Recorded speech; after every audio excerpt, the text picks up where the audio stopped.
તમારા બધાનું ખૂબ ખૂબ સ્વાગત છે એસ્કોન કુલાઈ બેંગ્લોર તરફથી ભગવદ્ ગીતાના ચાલી રહેલા લેવલ 2 ના સેશનની અંદર. ગઈકાલે 7મા અધ્યાયની શરૂઆત કરી હતી અને જ્ઞાન અર્જિત કર્યું હતું. ભક્તિ યોગની અંદર આપણે પ્રવેશ કરેલો છે, તો એનું જે પૂરું જ્ઞાન છે એ આજે આપણે લેવાનો પ્રયત્ન કરીશું. તો તમને બધાને વિનંતી છે કે તમે બધા આ જ્ઞાન અર્જિત કરવામાં સક્ષમપણે અને એક્ટિવલી પાર્ટિસિપેશન કરો એવી આશા સાથે આપણે શ્રી રાધા ગોવિંદજીના ચરણોમાં વંદન કરી ગુરુ મહારાજના આશીર્વાદ લઈ અને મંગલાચરણની સાથે આજના દિવસની શરૂઆત કરીશું. ઓમ અજ્ઞાનતિમિરાન્ધસ્ય જ્ઞાનાંજન શલાકયા ચક્ષુરુન્મિલિतं येन તસ્મૈ શ્રી ગુરુવે નમઃ. શ્રી ચૈતન્ય મનોભીષ્ટં સ્થાપિतं येन ભૂતલે સ્વયં રૂપ કદા મह्यं દદાતિ સ્વપદાન્તિકम्. વંદેહમ શ્રી ગુરુ શ્રીયુતપદકમલમ શ્રી ગુરુન વૈષ્ણવાંશ્ચ શ્રી રૂપમ સાગ્રજાતમ સગણ રઘુનાથાન્વિતમ તમ સજીવમ સાદ્વૈતમ સાવધૂતમ પરિજન સહિતમ શ્રી કૃષ્ણ ચૈતન્ય દેવમ શ્રી રાધાન કૃષ્ણ પાદાન સગણ લલિતા શ્રી વિશાખાન્વિતંશ્ચ. હે કૃષ્ણ કરુણા સિંધુ દીનબંધુ જગતપતે ગોપેશ ગોપિકા કાંત રાધાકાંત નમોસ્તુતે. તપ્ત કાંચન ગૌરાંગી શ્રી રાધે વૃંદાવનેશ્વરી વૃષભાનુસુતે દેવી પ્रणमामि હરિપ્રિયે. વાંછાકલ્પતરુભ્યશ્ચ કૃપા સિંધુભ્ય એવ ચ પતિતાનાં પાવનેભ્યો વૈષ્ણવેભ્યો નમો નમઃ. નમો ઓમ વિષ્ણુપાદાય કૃષ્ણપૃષ્ઠાય ભૂતલે શ્રીમતે ભક્તિવેદાંત સ્વામિન ઇતિ નામિને નમસ્તે સારસ્વતે દેવે ગૌરવાણી પ્રચારિણે નિર્વિશેષ શૂન્યવાદી પાશ્ચાત્ય દેશતારિણે. જય શ્રી કૃષ્ણ ચૈતન્ય પ્રભુ નિત્યાનંદ શ્રી અદ્વૈત ગદાધર શ્રીવાસાદિ ગૌર ભક્ત વૃંદ. હરે કૃષ્ણ કૃષ્ણ કૃષ્ણ હરે હરે હરે રામ રામ રામ હરે હરે. હરે કૃષ્ણ સર્વને દંડવત પ્રણામ. હરે કૃષ્ણ પ્રભુજી દંડવત પ્રણામ. ખૂબ ખૂબ સ્વાગત છે તમારા બધાનું ઇસ્કોન કુલાઈ બેંગ્લોરની અંદર ભગવદ્ ગીતાના જે સેશનો ચાલી રહ્યા છે એની અંદર તમે બધા સવારે મંગળા આરતીમાં જોડાવ છો? હરે કૃષ્ણ. હેન્ડ રેસ કરજો તો કેટલા લોકો જોડાય છે મંગળા આરતીમાં સવારે? ઓકે, 6 લોકો. ઓકે, એટલે આ બધાએ શરૂઆત કરી દીધી છે ને પોતાના ઇન્દ્રિય મન એને કંટ્રોલ કરવાની શરૂઆત કરી દીધી છે. હરી બોલ, ખૂબ સરસ. બાકીના બધાને પણ વિનંતી છે કે પ્રયત્ન કરવો જરૂરી છે. હેન્ડ ડાઉન કરી શકો છો. 6થા અધ્યાયની અંદર આપણને કેવી રીતે મન આપણો મિત્ર છે અને મન આપણો શત્રુ છે એનું જ્ઞાન પ્રાપ્ત થાય છે. અને પછી અર્જુનજી કારણો આપે છે કે ભાઈ મારી માટે પોસિબલ નથી. આપણે પણ એમ જ કરીએ છીએ. આપણને એવું લાગે કે અમુક બાબતો આપણી માટે શક્ય નથી. તો ભગવાન ખૂબ સરસ જવાબ આપે છે કે સતત પ્રયાસ કરીશ ને તો બધું શક્ય છે. આપણી માટે પણ એવું જ છે. આ સૃષ્ટિની અંદર આ પ્રકૃતિ જે કાંઈ ભગવાને આપણને બનાવીને આપેલી છે અહીંયાથી આપણે નીકળવાનું છે અને એ માટે જો આપણે સતત પ્રયાસ. તમને બેકગ્રાઉન્ડમાં વોઇસ આવે છે કઈ? ચકલીઓ બોલે છે. ચકલીનો અવાજ આવે છે.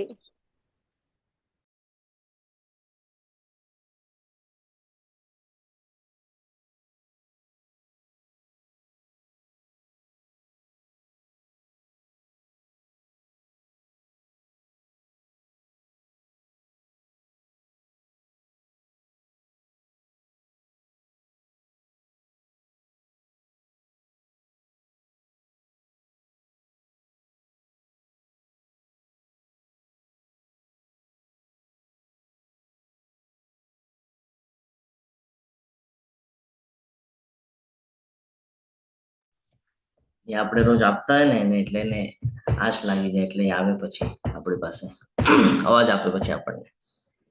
તો વાત ચાલી રહી હતી 6ઠ્ઠા અધ્યાયની. તો ભગવાને આપણને એમ કીધું કે અશક્ય એવું કાંઈ નથી. તું જો નિશ્ચય કરે, દ્રઢ નિશ્ચયની સાથે તું જો પ્રયત્ન કરીશ તો બધું પોસિબલ છે. તો આપણને જ્યારે આ જ્ઞાન પ્રાપ્ત થઈએ છીએ, આપણે બધા અહીંયા 2-2 કલાક સવારે ઉઠીને જ્ઞાન અર્જિત કરવામાં આપીએ છીએ, અને ખાલી જ્ઞાન લઈને ચાલવાનું નથી. તો જ્યાં સુધી એને જીવનમાં આપણે નહીં ઉતારીએ ત્યાં સુધી આપણને એનો રિઝલ્ટ મળશે નહીં. અને પછી આપણને એવું થાય કે પ્રભુ, મારા જ જીવનમાં દુઃખ છે, મારા જ જીવનની અંદર સમસ્યા છે. અને પછી આપણને ન આવવા જેવા વિચારો આવે, ન કરવા જેવા આપણે કર્મ કરી નાખીએ છીએ, છે ને. તો આ બધું જ્ઞાન આપણે લઈએ છીએ, એનું રિઝલ્ટ જોઈતું હોય તો આપણને પોતાને કરવું પડશે. ઓલું કે છે ને કે તમને એમ કહેવામાં આવે કે ભાઈ સ્વર્ગ બતાડો, તો તમે એની માટે એમ કહેશો કે ભાઈ સ્વર્ગ જોવું હોય ને તો પેલા મૃત્યુ આવવું પડે. મૃત્યુ આવે તો પછી, પણ મૃત્યુ આવ્યા પછી પણ સ્વર્ગ ક્યાંથી જોવા મળવાનું છે? કે કર્મ એવા કર્યા હોય તો જોવા મળે ને. કર્મ જેવાની હોય તો ક્યાંથી સ્વર્ગ જોવા મળશે? અને અત્યારે જો આપણને સ્વર્ગ જોવું હોય તો આપણે બધા જો ભગવાનના શરણમાં હોઈએ તો આપણને અહીંયા પણ સ્વર્ગના દર્શન થઈ જાય છે. તો એટલા માટે જ્યાં સુધી આપણે કરશું નહીં ત્યાં સુધી આપણને રિઝલ્ટ નહીં મળે. તો બધાએ પ્રયાસ કરવો જોઈએ. જે લોકોએ હજી પ્રયાસ કર્યો નથી એ લોકો શરૂઆત તો કરો, પછી રિઝલ્ટ ના મળે ને તો કહેજો.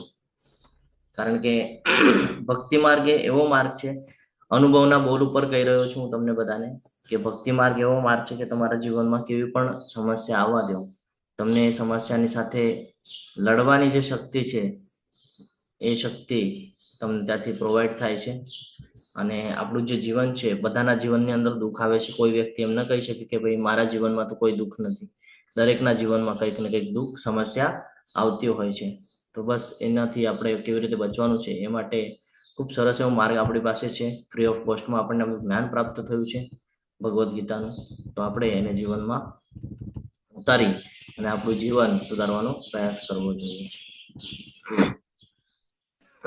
ગઈકાલે આપણે શું જોઈ ગયા કોણ કહેશે? હરે કૃષ્ણ. એમ તો તમને સ્લાઇડ ઉપર બધું દેખાતું હશે, પણ તો પણ તમારે થોડી ચર્ચા કરવાની છે કે આપણે શું શું જોઈએ. પ્રિન્સી માતાજી બોલો. હરે કૃષ્ણ. હરે કૃષ્ણ પ્રભુજી. આપણે નવદા ભક્તિ વિશે વાત કરી હતી, અને પછી આપણે ભગવાનની 2 શક્તિઓ અને ભગવાન કઈ રીતના માળામાં દોરા તરીકે છે કે જે દેખાતા નથી આપણને. હરે કૃષ્ણ પ્રભુ. હરે કૃષ્ણ. હજી કોણ કહેશે?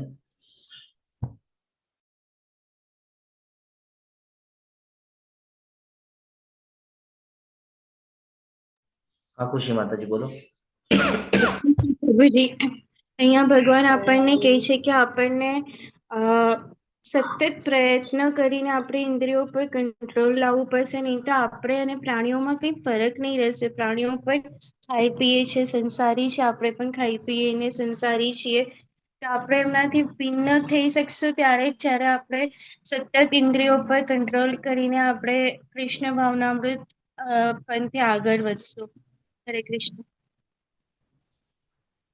નારાયણી માતાજી. હરે કૃષ્ણ. હરે કૃષ્ણ પ્રભુજી. આપણે સમજ્યા કે કૃષ્ણ ભગવાનને સંપૂર્ણ રીતે ઓળખવા માટે ભક્તિ જ મુખ્ય માર્ગ છે. કૃષ્ણને સંપૂર્ણ રીતે જાણવું દુર્લભ છે. હજારો માણસોમાંથી થોડા જ લોકો સાચે જ ભગવાનને જાણી શકે છે, અને એમાં પણ બહુ ઓછા લોકો ભગવાનને સંપૂર્ણ રીતે જાણી શકે છે. બીજું, આપણે પરાશક્તિ અને અપરાશક્તિ વિશે જાણ્યા હતા, અને કૃષ્ણ સર્વ કારણના કારણ છે, અને દરેક ગુણ કૃષ્ણમાં જ છે એ સમજ્યા હતા. હરે કૃષ્ણ. હરી બોલ. ખૂબ સરસ. ભગવાને આજે સૃષ્ટિ બનાવી છે, તો આ સૃષ્ટિને જોઈને આપણને એમ લાગે કે ભાઈ આપણી માટે જ છે, પણ જ્યારે શાસ્ત્રોને વાંચીએ ને તો ખબર પડે કે આ સૃષ્ટિ આપણી માટે નથી. આજે આપણે ખરાબ કર્મ કરીએ છીએ ને, એ કર્મના આધાર પર આપણને અહીંયા બધું ભોગ ભોગવવા માટે આવવું પડે છે. આપણે જ નથી આવતા એની અંદર, ઘણા બધા લોકો આવે છે. એટલે આપણે ખાલી એવી રીતે ગૃહિત નથી કરવાનું કે જે મૃત્યુ લોકના છે એ જ લોકો.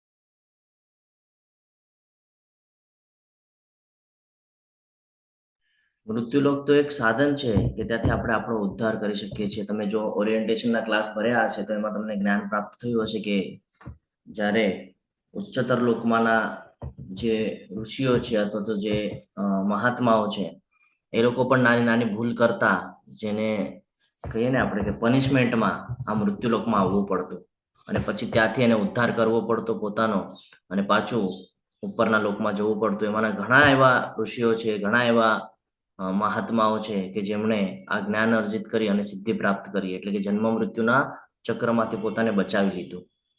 તો આપણને પણ એવો એક અવસર પ્રાપ્ત થયો છે કે આપણો જન્મ પણ આ પૃથ્વીના મૃત્યુલોકમાં થયો છે, જ્યાંથી આપણે આ જ્ઞાન અર્જિત કરી જીવન અહીંયા પણ સુધારી શકીએ છીએ, અને આપણે પોતાનું આગળનું જે જીવન છે આ દેહ છોડ્યા પછીનું એ પણ આપણે સુધારી શકીએ છીએ. આપણે એનો રેફરન્સ માટે આપણે સમજવાનો પ્રયત્ન કર્યો હતો. આપણે ગરુડ પુરાણની ચર્ચા કરી રહ્યા હતા ગઈકાલે, કે ભાઈ એની અંદર વિસ્તૃત વર્ણન કરવામાં આવેલું છે કે કેવી રીતે આગળની જર્ની થાય છે.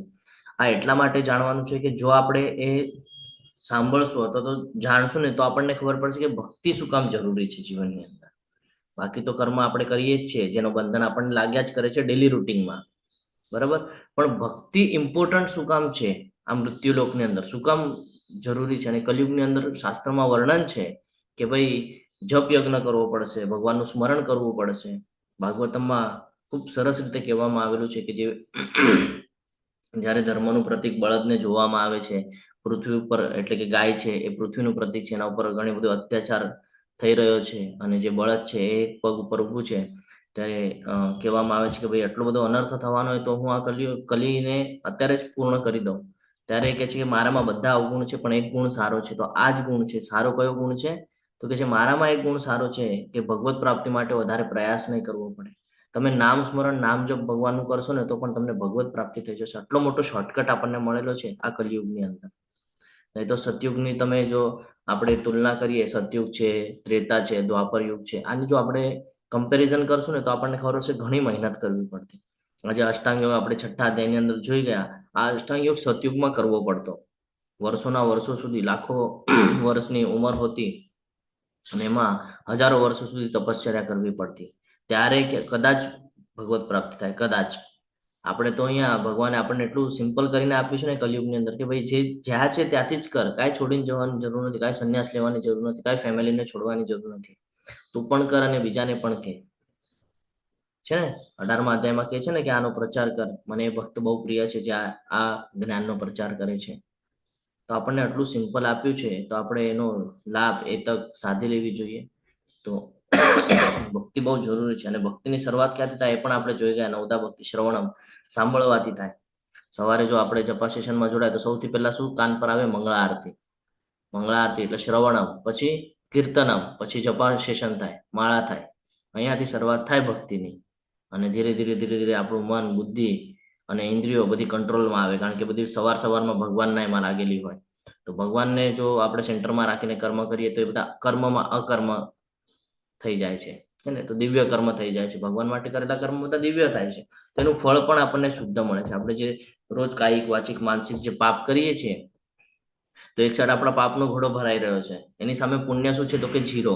શું કામ જીરો છે એ પણ સમજવું જરૂરી છે. જીરો એટલા માટે છે કે આપણે આપણી અડધી ઉંમર છે ને વગર ભક્તિની કાઢી નાખી છે. તો જે પાપનું પલડું છે ને એ બહુ ભારી થઈ ગયું છે.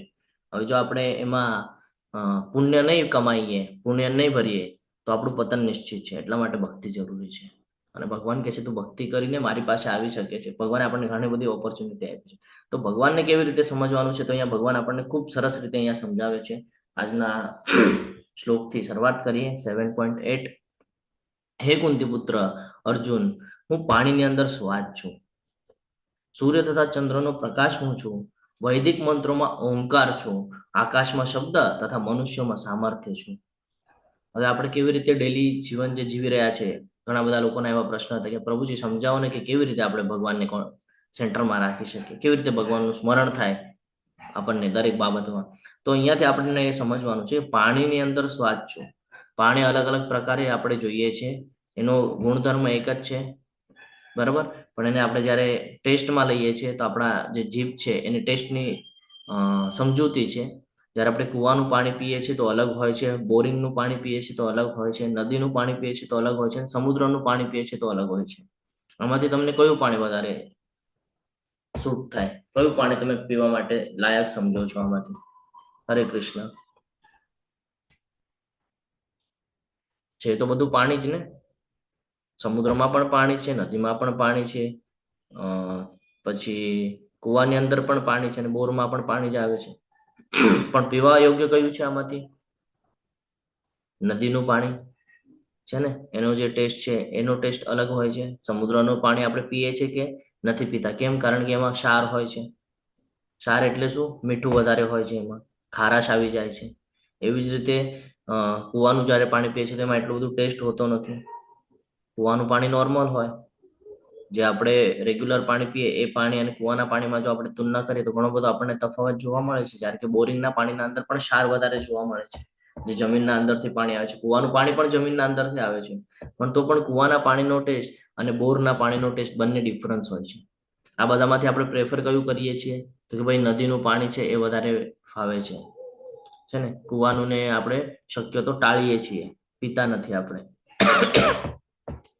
આ જે ટેસ્ટ લાગે છે, આ ટેસ્ટ કે છે ભગવાન કે છે ટેસ્ટ દ્વારા હું એમાં, એ બધી મારી શક્તિઓ છે. તું જ્યારે પણ પાણી પીવે ત્યારે તને મારી યાદ આવવી જોઈએ. અથવા તો આપણે એવી રીતે સમજી લેવાનું કે સવારે ઉઠીને જ્યારે આપણે પાણી પીએ છીએ ત્યારે તરત ભગવાન યાદ આવવા જોઈએ આપણને. ક્ષણે ક્ષણે કેવી રીતે યાદ કરી શકાય ને એની ચર્ચા ચાલી રહી છે. સવારે ઉઠ્યા મોઢા ઉપર પાણી મારીએ છીએ આપણે, છે ને, તો ત્યારે પણ ભગવાનનું સ્મરણ થવું જોઈએ તરત કે હા, આના અંદર જે ઠંડક છે એ ઠંડક પણ ભગવાનના એક શક્તિનો અંશ છે. પછી સૂર્ય તથા ચંદ્રનો પ્રકાશ શું? સૂર્ય અને ચંદ્ર આપણે જોઈએ છે એક પણ દિવસ બ્રેક લે છે કે નથી લેતા? બરાબર. ચંદ્ર પણ બ્રેક નથી લેતા. આપણને એમ લાગે કે અમાસ છે તો ચંદ્ર દેખાતા નથી, તો ચંદ્ર હોય છે એની જગ્યાએ જ હોય છે, ખાલી એ પૃથ્વીને નથી દેખાતા. આપણે પૃથ્વી ઉપર રહીએ છીએ તો એ પૃથ્વીના એવા કક્ષામાં હોય છે કે પૃથ્વી પર રહીને આપણને જોઈ નથી શકતા આપણે, તો દેખાતા નથી. સવાર થાય કેવી રીતે ખબર પડે છે? તો કે સૂર્યનો પ્રકાશ આવે એટલે આપણને ખબર પડે ભાઈ સવાર થઈ ગઈ છે. તો સવારે જ્યારે આપણે આપણી બધી દિનચર્યાઓ પૂર્ણ કરીએ, જપાસેશન માળા બધું પૂરું થઈ જાય પછી જ્યારે 8 વાગ્યાની પહેલા 7:30ની આસપાસ જ્યારે સૂર્યનારાયણ એમના પોઝિશન પર આવે છે તો ઘણા બધા લોકો સૂર્યને અર્ઘ્ય દેતા હશે. એક તાંબાના લોટાની અંદર પાણી લઈ અને સૂર્યને અર્ઘ્ય દેવાનું કામ ચાલે, જરૂરી છે. શું કામ? તો કે ભાઈ ભગવાનનું સ્મરણ થાય એનાથી. પાણીમાં પણ ભગવાન છે કીધું. સૂર્યના પ્રકાશ, જ્યારે પ્રકાશને આપણે દર્શન કરીએ તો આપણને યાદ આવે કે ભાઈ આજે સૂર્યનો જે પ્રકાશ છે ભગવાને કીધેલું 7.8માં કે હું જ છું તરત. અને જ્યારે તમે નામ પણ લો તો કે સૂર્ય નારાયણ છે ને, સૂર્ય નારાયણ, તો પાછળ નારાયણ શબ્દ લાગેલો જ છે જો તમે સમજવાનો પ્રયત્ન કરશો તો, છે ને. એટલા માટે આ બધું ધ્યાનમાં રાખવાનું છે. શરૂઆત કરી આગળ જઈએ તો વૈદિક મંત્રોની અંદર ઓમકાર ચૂકે છે. કોઈ પણ તમે મંત્રની શરૂઆત કરો, કોઈ પણ ગાયત્રી મંત્ર લઈ લો કે કોઈ પણ દેવી દેવતાનો મંત્ર લઈ લો, શાસ્ત્રોનો જો તમે વાંચો તો શાસ્ત્રોના અંદર પણ તમને જ્ઞાન થશે કે ઓમથી જ શરૂઆત થાય છે. કોઈ હવન પૂજા વિધિ કરાવવામાં આવે તો શરૂઆત કેવી રીતે થાય? ઓમ વિષ્ણુર વિષ્ણુર વિષ્ણુ શ્રીમદ ભગવતો મહા, ઓમથી જ શરૂઆત થાય છે. તો ભગવાન કહે છે આ ઓમ પણ શું છે? આ જે ધ્વનિ છે વૈદિક મંત્રોની અંદરની, આ જે ધ્વનિ ઓમકાર, આ ઓમકાર પણ હું જ છું વેદોની અંદર. એટલે શરૂઆત તમે મારાથી જ કરો છો, પહેલું સ્મરણ તમે મારું જ કરો છો. ઓમ બોલો છો એટલે મારું સ્મરણ થાય છે. આકાશની અંદર શબ્દ હું છું, મનુષ્યની અંદર સામર્થ્ય હું છું, જે આપણને જે કરવાની, ક્યારેક આપણને એમ લાગે કે ભાઈ હું આ કરી લઈશ, મારાથી આ થઈ જશે. આ ગેરંટી કોણ આપે છે? આપણને એવું લાગે મને પોતા ઉપર બહુ ગેરંટી છે. અરે હા, પણ આઈપી કોણે ગેરંટી છે ને? તો આ સામર્થ્ય જે છે બધાની અંદર છે સામર્થ્ય. એવું નથી કે કોઈ મનુષ્ય કાંઈ નથી કરી શકતો. ઘણા બધા લોકોને એવું લાગે કે આ હવે કાંઈ નહીં કરી શક્યા અથવા તો આ કાંઈ કરી નથી શકવાનું, પણ એ ભૂલી જાય છે કે ભગવાને બધાને એક સેપરેટ ક્વોલિટી આપીને રાખી છે કે કોઈક અમુક બાબતમાં સક્ષમ છે, કોઈક અમુક બાબતમાં સક્ષમ છે. બધા જ બધી બાબતમાં સક્ષમ હોતા નથી. તો આજે બધાની અંદર અલગ અલગ જે સામર્થ્ય છે, અલગ અલગ જે કુશળતા છે, એ બધું કોણે આપ્યું છે? તો કે ભગવાન કે છે મારા દ્વારા જ છે. હર્ષા માતાજી હેન્ડ રેસ છે, બોલો. હરે કૃષ્ણ. હરે કૃષ્ણ પ્રભુજી, દંડવત પ્રણામ. પ્રભુજી, દંડવત પ્રણામ માતાજી. મારે એક પ્રશ્ન હતો પ્રભુજી, જે ભગવાને જે રાક્ષસોનો વધ કર્યો અને જે માતાજીએ જે રાક્ષસોનો વધ કર્યો, શું ડિફરન્સ હોય કે ભગવાને માતાજીને વધ કરવો પડ્યો? કે ભગવાન તો બધાનું વધ કરી શકે છે ને ભગવાન તો એવું કેમ પ્રભુજી? મને એવો પ્રશ્ન થયો પ્રભુજી. એટલે માતાજીએ વધ કર્યો એટલે અમુક માતાજીએ અમુક રાક્ષસનો વધ કર્યો છે એમ કેવા માંગો છો તમે? હા, જેમ કે ચામુંડામાં છે, કારણ કે બધાએ વધ કર્યો ને રાક્ષસોનો, તો ઈ રાક્ષસોમાં શું એવો ડિફરન્સ છે કે જે અમુક એવા રાક્ષસ છે કે જે ભગવાને વધ કર્યો છે અને અમુક રાક્ષસ છે જે માતાજીએ વધ કર્યો છે પ્રભુજી? તો ભગવાન તો બધું કરી શકતા હતા ને પ્રભુ? ભગવાન તો બધું કરી શકે છે, બધું જ કરી શકે છે ભગવાન, પણ ભગવાને બધાને ડિપાર્ટમેન્ટ આપેલા છે ને. ફોર એક્ઝામ્પલ, આપણે એક્ઝામ્પલની સાથે સમજીએ. તમે એખાદા કંપનીમાં હો અને એ કંપનીની અંદર તમને એક જવાબદારી આપેલી હોય. હવે જ્યારે જવાબદારી તમારાથી પૂરી ન થઈ શકતી હોય તો તમે કોને કહો? તમારા વરિષ્ઠને કહો ને કે ભાઈ આવો આવો પ્રોબ્લેમ છે, મને આમાં કંઈક હેલ્પ કરો ને. તો એ શું કરે પછી? એને ખબર હોય, એ વરિષ્ઠ હોય તો એને જ્ઞાન હોય, એ તરત એનું નિરાકરણ કરી આપે. પણ ડ્યુટી કોની હતી એક્ઝેક્ટલી? તમારી હતી. નહીં, બરાબર? મારો પ્રશ્ન હજી એવો નથી. મારો પ્રશ્ન હજી એમ છે કે ઈ રાક્ષસોમાં એવી શું કેટેગરી છે, એવો શું ડિફરન્સ છે કે જે માતાજીને વધ કરવો પડ્યો અને અમુક રાક્ષસ એવા છે કે જે ભગવાન વધ કરે છે એનો? એ મારું કેવું એવું છે પ્રભુજી. માતાજી એ આ લોકોને કર્મ અનુસાર એ લોકોને રિઝલ્ટ મળે છે ને. હવે જેણે જેવી રીતે કર્મ કરેલા છે એ પ્રમાણે એ લોકો એવાની સામે આવે છે. જે આપણે એમ સમજી લે કે રાવણ જેવા છે. હવે જે રાવણ હતા એ જોવા જઈએ તો બ્રાહ્મણ હતા, છે ને, હા શિવજીના હા ભક્ત હતા. હા બરાબર? હા, એ તો એમણે એટલું બધું પ્રાપ્ત કરી લીધેલું, એટલી સિદ્ધિ પ્રાપ્ત કરી લીધેલી કે રાવણ વિશે જયારે તમે સાંભળશો ને તો તમને ખબર પડશે કે એણે 9 ગ્રહને કંટ્રોલ કરી લીધા હતા. 9 ગ્રહ કંટ્રોલ કરવા કોઈના હાથમાં નથી. આ ભગવાન સિવાય કોઈ ન કરી શકે. એને 9 ગ્રહ કંટ્રોલ કરી લીધા હતા. એટલે રામચંદ્ર તરીકે ભગવાને લીલા કરી અને બતાડી દીધું કે ભાઈ અધર્મનો નાશ તો હું કરવા આવી જઈશ. તો હા પ્રભુજી, તમે પછી જે જ્યારે તમે બ્રહ્માજીની પણ વાત કરો તો બ્રહ્માજીએ પણ એવું વરદાન આપી દીધું. એટલે બધાથી કંઈક ને કંઈક ભૂલ થયેલી છે. બ્રહ્માજીથી પણ શું ભૂલ થઈ? હિરણ્યકશ્યપ આવ્યા, એને ખૂબ તપશ્ચર્યા કરી, ઉપાસના કરી અને વરદાનો આપી દીધા પોતાના હા રામાયણને. હા પ્રભુજી, હવે જે તમે આન્સર આપ્યો ને, હા ઈ મને સમજા. હા ઈ બરોબર છે. અને બીજું કે ઈ એમ નહીં, તમે જેમ કીધું ને, તો હવે આપણે તો એવું સમજવાનું ને કે ઈ રાક્ષસો એવા ઉચ્ચ લેવલના હતા, મતલબ કે જે ભગવાનને વધ કરવો પડ્યો. હું એ જ સમજાવું છું તમને, એ જ સમજાવવા માંગુ છું તમને. તો પછી એમણે પણ શું કર્યું? બ્રહ્માજીએ એમને વરદાન આપી દીધું. બરાબર? એમને બ્રહ્માજીને શું લાગ્યું કે હું જ કરતા હરતા છું, મને ડિપાર્ટમેન્ટ આપેલું છે એટલે હું નિર્ણય લઈ શકું છું, અને પોતે વરદાન આપી દીધું. હવે એ ભૂલી ગયા કે ભાઈ આ વરદાન મેં આપ્યું તો છે, પણ આ મારા ઉપર જ ક્યારેક ઓલું થશે. શિવજીથી પણ એવી ભૂલ થઈ છે, ખબર છે ને આપણને? ભસ્માસુરને વરદાન આપી દીધેલું અને હા ભસ્માસુર સૌથી પહેલું ટ્રાય પછી શિવજી પર કરવાનું જ કર્યું હતું. તો આવી ઘણી બધી ભૂલ થઈ છે. અને આજે છે ને, જો તમે સમજશો ને તો તમને ખ્યાલ આવશે કે આ બધા છે ને ભગવાને જે ભૌતિક પ્રકૃતિ બનાવી છે ને એની અંદર વાસ કરે છે. બ્રહ્માજી પણ, એટલે માયાદેવીના હેઠળ છે બ્રહ્માજી પણ, શિવજી પણ. હા પ્રભુજી, હવે એટલે clear. શિવજી વૈરાગ્ય લઈને બેસેલા છે કૈલાશ ઉપર કે ભાઈ મારે નામ સ્મરણ કરવું છે, મારે આ માયામાં કઈ ફસાવવું નથી. હા હા, ઓકે પ્રભુજી, થેન્ક યુ પ્રભુજી, હવે ક્લિયર. ઓકે. આગળ કીધું છે કે મનુષ્યના અંદર સામર્થ્ય હું છું. બરાબર? તો આ બધાને એમ લાગે કે ભાઈ હું કરું છું. આપણે કાંઈ નથી કરતા. આપણી અંદર જે આ ભગવાન બેસેલા છે ને, શિરોદક્ષાય વિષ્ણુ, એ સામર્થ્ય આપે છે આપણને. આપણે ત્યારે બધું કરી શકીએ છીએ. માતા, તમે જે વિષય લીધો ને એના ઉપર આપણે લાસ્ટમાં ચર્ચા કરશું. મને હજી કઈક યાદ આવ્યું છે, હું તમને લાસ્ટમાં સમજાવીશ. પ્રભુજી, તમે હનુમાનજીનું પણ કઈક કહેવાના હતા કે હું કઈક પ્રભુજી હારે વાત કરીને કઈક કહીશ, યાદ આવે તો પ્રભુજી. યસ યસ યસ, કહીશ તમને. થેન્ક યુ પ્રભુ. હું પૃથ્વીની અંદર આદ્ય સુગંધ છું, અગ્નિની અંદર ઉષ્ણતા છું, અને જીવ માત્રનું જીવન તથા તપસ્વીઓનું તપ હું છું. હવે અહીંયા ખૂબ સરસ રીતે આપણને સમજાવવામાં આવી રહ્યું છે કે પૃથ્વીની અંદર આદ્ય સુગંધ. સુગંધની વેલ્યુ ક્યારે આવે આપણને ખબર છે? એમ તો આપણને બધી સુગંધો બહુ સમજાતી હોય, ફૂલની ને આની તેની ઘણી બધી આપણે સુગંધ સમજતા હોય, પણ માટીની સુગંધ આપણને ક્યારે સમજાય ખબર છે? જ્યારે વૈશાખનો બપોર આવી જાય ને, અને વૈશાખનો મહિનો જ્યારે પૂરો થાય, વૈશાખનો બપોર એટલા માટે કે ધૂમ તડકો હોય, 12 વાગે એટલે એવો તડકો હોય કે સ્કિનને ખરાબ કરી નાખે આપણી. બરાબર? તો એવા તડકા જ્યારે પડે છે અને એ તડકો જાય અને પહેલો વરસાદ આવે, તો જ્યારે પહેલું પાણીના ટીપા જ્યારે માટી ઉપર પડે તો જે સુગંધ આવે છે ને, તો આપણને કેવું થાય? અરે વાહ, ખૂબ સરસ સુગંધ આવે છે, આપણને ગમે એ સુગંધ માટીની. તો કે આ પૃથ્વીની અંદર આદ્ય સુગંધ હું છું. એટલે તમે વિચાર કરજો, ભગવાન આપણને એના માધ્યમથી પણ આ બધું પ્રકૃતિની અંદર બધું મૂક્યું છે ને, એનાથી આપણને કંઈક ને કંઈક સમજાવવાની જરૂરત છે કે એ જે માટી પણ છે એને ખૂબ તપાવવામાં આવે છે સૂર્ય દ્વારા. જ્યારે વૈશાખના મહિનામાં એ ખૂબ તપી જાય છે, પછી જ્યારે એના ઉપર પાણીનું જ્યારે મિશ્રણ થાય છે તો કેવી સરસ સુગંધ આવે છે. સેમ આપણી માટે છે કે આપણે પણ એટલી ભક્તિ કરવી જોઈએ, એટલી ભક્તિ કરવી જોઈએ. જ્યારે આપણે ભક્તિમાં તલ્લીન થઈ જશું, જ્યારે કૃષ્ણ પ્રેમ આપણને પ્રાપ્ત થશે ને, તો એ જે સુગંધ છે ને એ સુગંધ પ્રમાણે આપણને અનુભૂતિ થશે કે સુગંધ કેવી ગમે આપણને, તો એવી રીતે આપણને ગમશે. પણ એની પહેલા આપણને તપાવવું પડશે, આપણને પોતાને મહેનત કરવી પડશે, ભક્તિ સ્વીકારવી પડશે અને ભક્તિમાં તલ્લીન થવું પડશે. આ સમજવું જરૂરી છે, ત્યારે આપણને એનું રિઝલ્ટ મળે છે. આગળ કે છે અગ્નિની અંદર ઉષ્ણતા છું. અગ્નિ જ્વાળા પેટેલી હોય તો આપણને કેમ ખબર પડે કે ભાઈ આ અગ્નિ જ છે? તો કે એની અંદર ઉષ્ણતા છે ને, હીટ છે.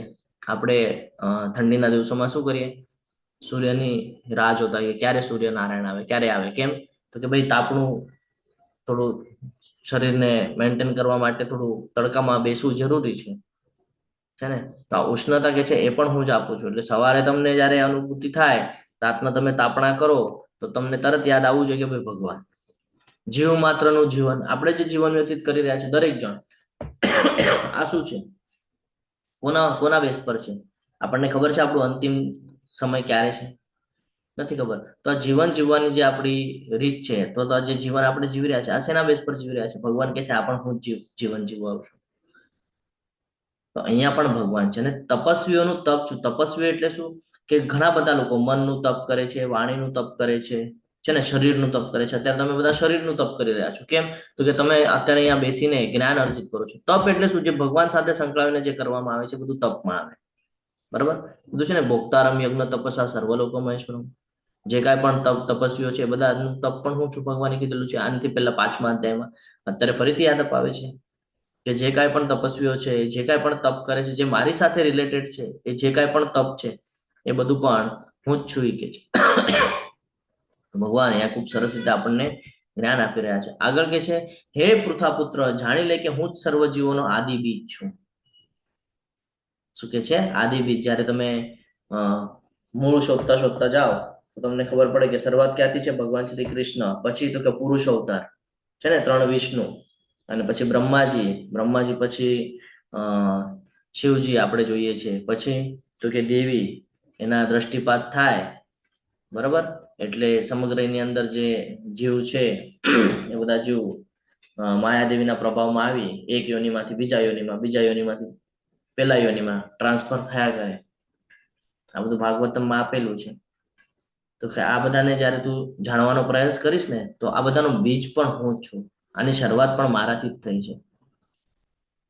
બુદ્ધિમાનોની બુદ્ધિ હું છું. આપણે જે તર્ક વિતર્ક કરતા હોઈએ છીએ, એમાં જે આપણે બુદ્ધિનો ઉપયોગ કરીએ છીએ ને, આ બુદ્ધિ પણ હું છું, ભગવાન કે છે. હવે ઘણા બધા લોકોને પ્રશ્ન એમ થશે, પ્રભુજી ભગવાન કે છે બુદ્ધિ હું છું, તો પછી આપણી બુદ્ધિ કેમ ભ્રષ્ટ થઈ જાય છે? આપણી બુદ્ધિ કેમ સારા કામમાં લાગતી નથી? આપણી બુદ્ધિ એટલા માટે નથી લાગતી, આપણે મોહ માયાના ચક્કરમાં છીએ. માયાદેવીનો પ્રભાવ છે આપણા ઉપર, અને એને અમુક ડિપાર્ટમેન્ટ આપીને રાખ્યા છે, તો એ એનું કામ કરે છે. અને આપણી બુદ્ધિ એટલા માટે ઓલી નથી થતી કારણ કે આપણા કંટ્રોલમાં નથી. આપણે એને કોના કંટ્રોલમાં આપી દીધી છે? ઇન્દ્રિયોને કંટ્રોલમાં આપી દીધી છે. ઇન્દ્રિય જે પ્રમાણે કે એ પ્રમાણે આપણી બુદ્ધિ કામ કરે છે. એટલે જ કીધું છે મન આપણો શત્રુ ને મન આપણો મિત્ર. કારણ કે મન, બુદ્ધિ આ બધું એકબીજા સાથે સંકળાયેલું છે. ભગવાને આપણને આંશિક જે સ્વતંત્રતા આપી છે ને, એના લીધે આપણી બુદ્ધિ યોગ્ય ઠેકાણે નથી. પણ જ્યારે આપણે આપણી બુદ્ધિને ભગવાનમાં પરોવી દઈએ છીએ ને, તો આપણને જ્ઞાન પ્રાપ્ત થાય કે શું કરવા યોગ્ય છે અને શું કરવા યોગ્ય નથી. અને આગળ કે છે સર્વશક્તિશાળી પુરુષોનું તેજ છું. જેટલા પણ શક્તિશાળી મનુષ્ય છે, પછી શક્તિશાળી એટલે કોઈ બ્રેનથી શક્તિશાળી હોય, કોઈ શરીરથી શક્તિશાળી હોય, છે ને. તો આ બધું કે છે આ બધું મારા દ્વારા જ છે. એટલે તારી અંદર જે કાંઈ પણ થાય છે બધું મારા દ્વારા જ થાય છે. ભગવાન એટલા માટે યાદ અપાવે છે કે આપણો જે મિથ્યા અહંકાર છે ને એ આપણે અહીંયા તૂટે. જેમ બ્રહ્માજીનો તોડ્યો હતો, એવી રીતે આપણો પણ મિથ્યા અહંકાર છે. આપણને લાગે છે ભાઈ મારી માટે છે, આ બધી બુદ્ધિ મારી માટે. આ જે 24 એલિમેન્ટ છે, આપણને હમણાં આજના અધ્યાયમાં સમજાઈ રહ્યું છે કે ભાઈ 24 એલિમેન્ટમાંથી અમુક એલિમેન્ટ આપણે જોઈ ગયા, મન, બુદ્ધિ, અહંકાર અને પંચતત્વ. તો ભગવાન આપણને યાદ અપાય છે કે ભાઈ બધું મારા દ્વારા જ છે. તું ક્યાંય એમ સમજી નહીં બેસ કે આ બધું તારી માટે છે. આ બધું મારા દ્વારા છે ને, મારી માટે છે. આ જે તને 24 એલિમેન્ટ્સ આપે ને, એને તારે ઉપયોગ મારી માટે કરવાનો છે. તું ભોગવવાની પાછળ એનો ઉપયોગ કરી રહ્યો છે, તો એનાથી તારું નુકસાન થશે. એટલે આ બધું આપણને સમજાવી રહ્યા છે 7મા અધ્યાયની અંદર. હું બળવાનોનું કામ તથા વાસના રહિત બળ છું. હે ભરત શ્રેષ્ઠ, અર્જુન ધર્મના સિદ્ધાંતોની વિરુદ્ધ ન હોય એવું જાતીય જીવન હું છું. આને સમજવું પડશે આપણને. અહીંયા જે સમજાવે છે, શું કે છે? બળવાનોનું કામ તથા વાસના રહિતનું બળ હું છું. જ્યારે આપણે ઘણા બધા લોકોને જોઈએ તો એની શક્તિની કહીએ ને કે શ્રેષ્ઠતા બતાડતા હોય કે ભાઈ મારી અંદર તો કેટલું બળ છે, મારી અંદર તો કેટલું બળ છે, પણ એ બળ શેનું હોય છે? ભૌતિક જગતનું હોય છે. એ ક્યાં ઉપયોગ કરે છે એનો? ભૌતિક જગતમાં ઉપયોગ કરે છે. જ્યારે એનો ઉપયોગ ક્યાં કરવો જોઈએ? આધ્યાત્મિક લેવલ ઉપર કરવો જોઈએ, છે ને. બળ ક્યાં બતાડવું જોઈએ? તો કે આધ્યાત્મિક એમાં બતાડવું. કેવી રીતે બતાડવું જોઈએ? તો સમજો હવે મારે આગળ હું શરીરથી ખૂબ બળવાન છું અને હું મન ફાવે ને મારા મરજી પ્રમાણે કોઈને પણ મારું છું, કોઈની પણ સાથે કાંઈ કરું છું, તો આ ખોટું છે. બળ ક્યાં યોગ્ય છે? આધ્યાત્મિક રીતે કેવી રીતે સમજી શકાય? તો જેનું રક્ષણ કરવું જરૂરી છે. સમજો હવે કોઈ સ્ત્રી વર્ગ છે, બરાબર, તો એનું રક્ષણ કરવું પુરુષનું કર્તવ્ય છે, બરાબર. તો સ્ત્રી વર્ગ થઈ ગઈ, અથવા તો કોઈ નબળું છે, કોઈ કોઈને ધમકાવી રહ્યું છે, જે યોગ્ય નથી, કોઈ ધર્મનું કામ કરે છે, એમાં એને વિટંબણા કરે છે, એને અટકાવવાનો પ્રયાસ કરે છે, એને તકલીફ આપવાનો પ્રયાસ કરે છે, તો આવી જગ્યાએ હું કેવી રીતે ઉપયોગ કરી શકું એ બળનો? કે ભાઈ મારી આગળ બળ છે તો મારા બળના પ્રતાપે એ અધર્મ થતા રોકી શકું છું, એ અનર્થ થતા રોકી શકું છું. આ મારું કામ છે. પરંતુ જો હું એને મારા ફાયદા માટે જો હું ઉપયોગ કરું તો એ યોગ્ય નથી. તો આવું જે બળ છે એ બળ પણ ભગવાન કહે છે એ હું છું, જેમાં કામ વાસના નથી. કામ વાસના એટલે પોતાના ઇન્દ્રિય તૃપ્તિની ઈચ્છા નથી.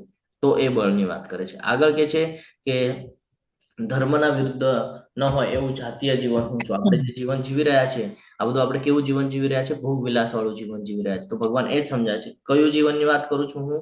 જે આધ્યાત્મિક લેવલ ઉપર પ્રગતિ કરે છે, એ જે શાસ્ત્રોના વિરુદ્ધમાં નથી ને. એટલે શાસ્ત્રોમાં અમુક બાબતોને ના પાડવામાં આવેલી છે. કે ફોર એક્ઝામ્પલ આપણે બધા બાળકો જોઈએ છે કે જન્મ થાય એટલે પેઢી દર પેઢી આપણે ચલાવવાનો પ્રયાસ કરે છે, પણ એ જે પેઢી ચલાવવાનું કામ છે શા માટે કરવામાં આવેલું છે? એની પાછળનું રીઝન ખબર છે અત્યાર સુધી કોઈને? નથી ખબર. આપણે પણ ઓલા પશુની જેમ એ લોકો પણ બાળકો કરે છે એટલે આપણે પણ કરીએ છીએ? ના, આપણે શાસ્ત્રમાંનું વર્ણન છે કે તમે જે જીવ આવે છે ને, એ જીવને તમે તમારા જ્ઞાનના આધારે તમે એને ભક્તિ માર્ગ બતાડી તમે પોતાનો પણ ઉદ્ધાર કરો અને એનો પણ ઉદ્ધાર કરો. આ એનું લક્ષ્ય છે મનુષ્યનું. એટલા માટે કહે છે કે જ્યારે કોઈ બાળક ગર્ભદાન સંસ્કાર ને બધા સંસ્કાર આપણે જોયા 16 સંસ્કાર છે ને, તો આ સંસ્કારો શું કામ આપણને કીધા? એટલા માટે જ કીધા કે આ સંસ્કારો દ્વારા તમારી જે આવતી જે પેઢી છે એ પેઢી યોગ્ય આવે અને એને યોગ્ય માર્ગ મળી રહે, કે તમારો પણ ઉદ્ધાર થાય અને આગળ એનો પણ ઉદ્ધાર થાય. કે જેટલી પણ અહીંયા જે કહીએ ને કે જેટલા પણ જીવો અહીંયા આવી રહ્યા છે, ફસાઈ રહ્યા છે, એ એમાંથી બહાર નીકળી શકે, એ આપણો ઉદ્દેશ છે. પણ આપણે આપણા ઉદ્દેશ બધા ભૂલી ગયા છે. આપણને લાગે છે કે ભાઈ આ આપણી માટે જ છે, અહીંયા એન્જોય કરવાનું છે, બાળકો થાય એટલે એની માટે પ્રોપર્ટી કરવાની છે અને પછી વયું જવાનું છે. પછી એવું થાય કે ભાઈ બાળકો એ પ્રોપર્ટીનો કાંઈ પણ ઉપયોગ કરે એટલે કર્મના બંધનમાં આપણે પણ બંધાઈએ. કેમ તો કે ભાઈ એણે આપણે પછી ત્યારે એમ કહે મેં થોડી કર્યું, એણે કર્યું. અને એણે ત્યારે કર્યું જ્યારે તે એને સપોર્ટ આપ્યો. તો કે મેં એને સપોર્ટ નથી આપ્યો, મેં એને થોડી કીધેલું આવું કરવા માટે. આ પણ એને પ્રેરણા ક્યાંથી મળી? જ્યારે તમે કરી રાખ્યું બધું ત્યારે પ્રેરણા મળી ને. એટલે એવું નથી કહેવા માંગતો હું કે તમે તમારા છોકરાઓ માટે નહીં કરો, પણ એને ભક્તિ માર્ગ ઉપર રાખો તો એને ખબર પડશે કે હા આ કરવા યોગ્ય છે ને આ કરવા યોગ્ય નથી. તો એ તમારો ઉદ્ધાર કરી શકશે, ને તો ઉદ્ધાર થશે નહીં.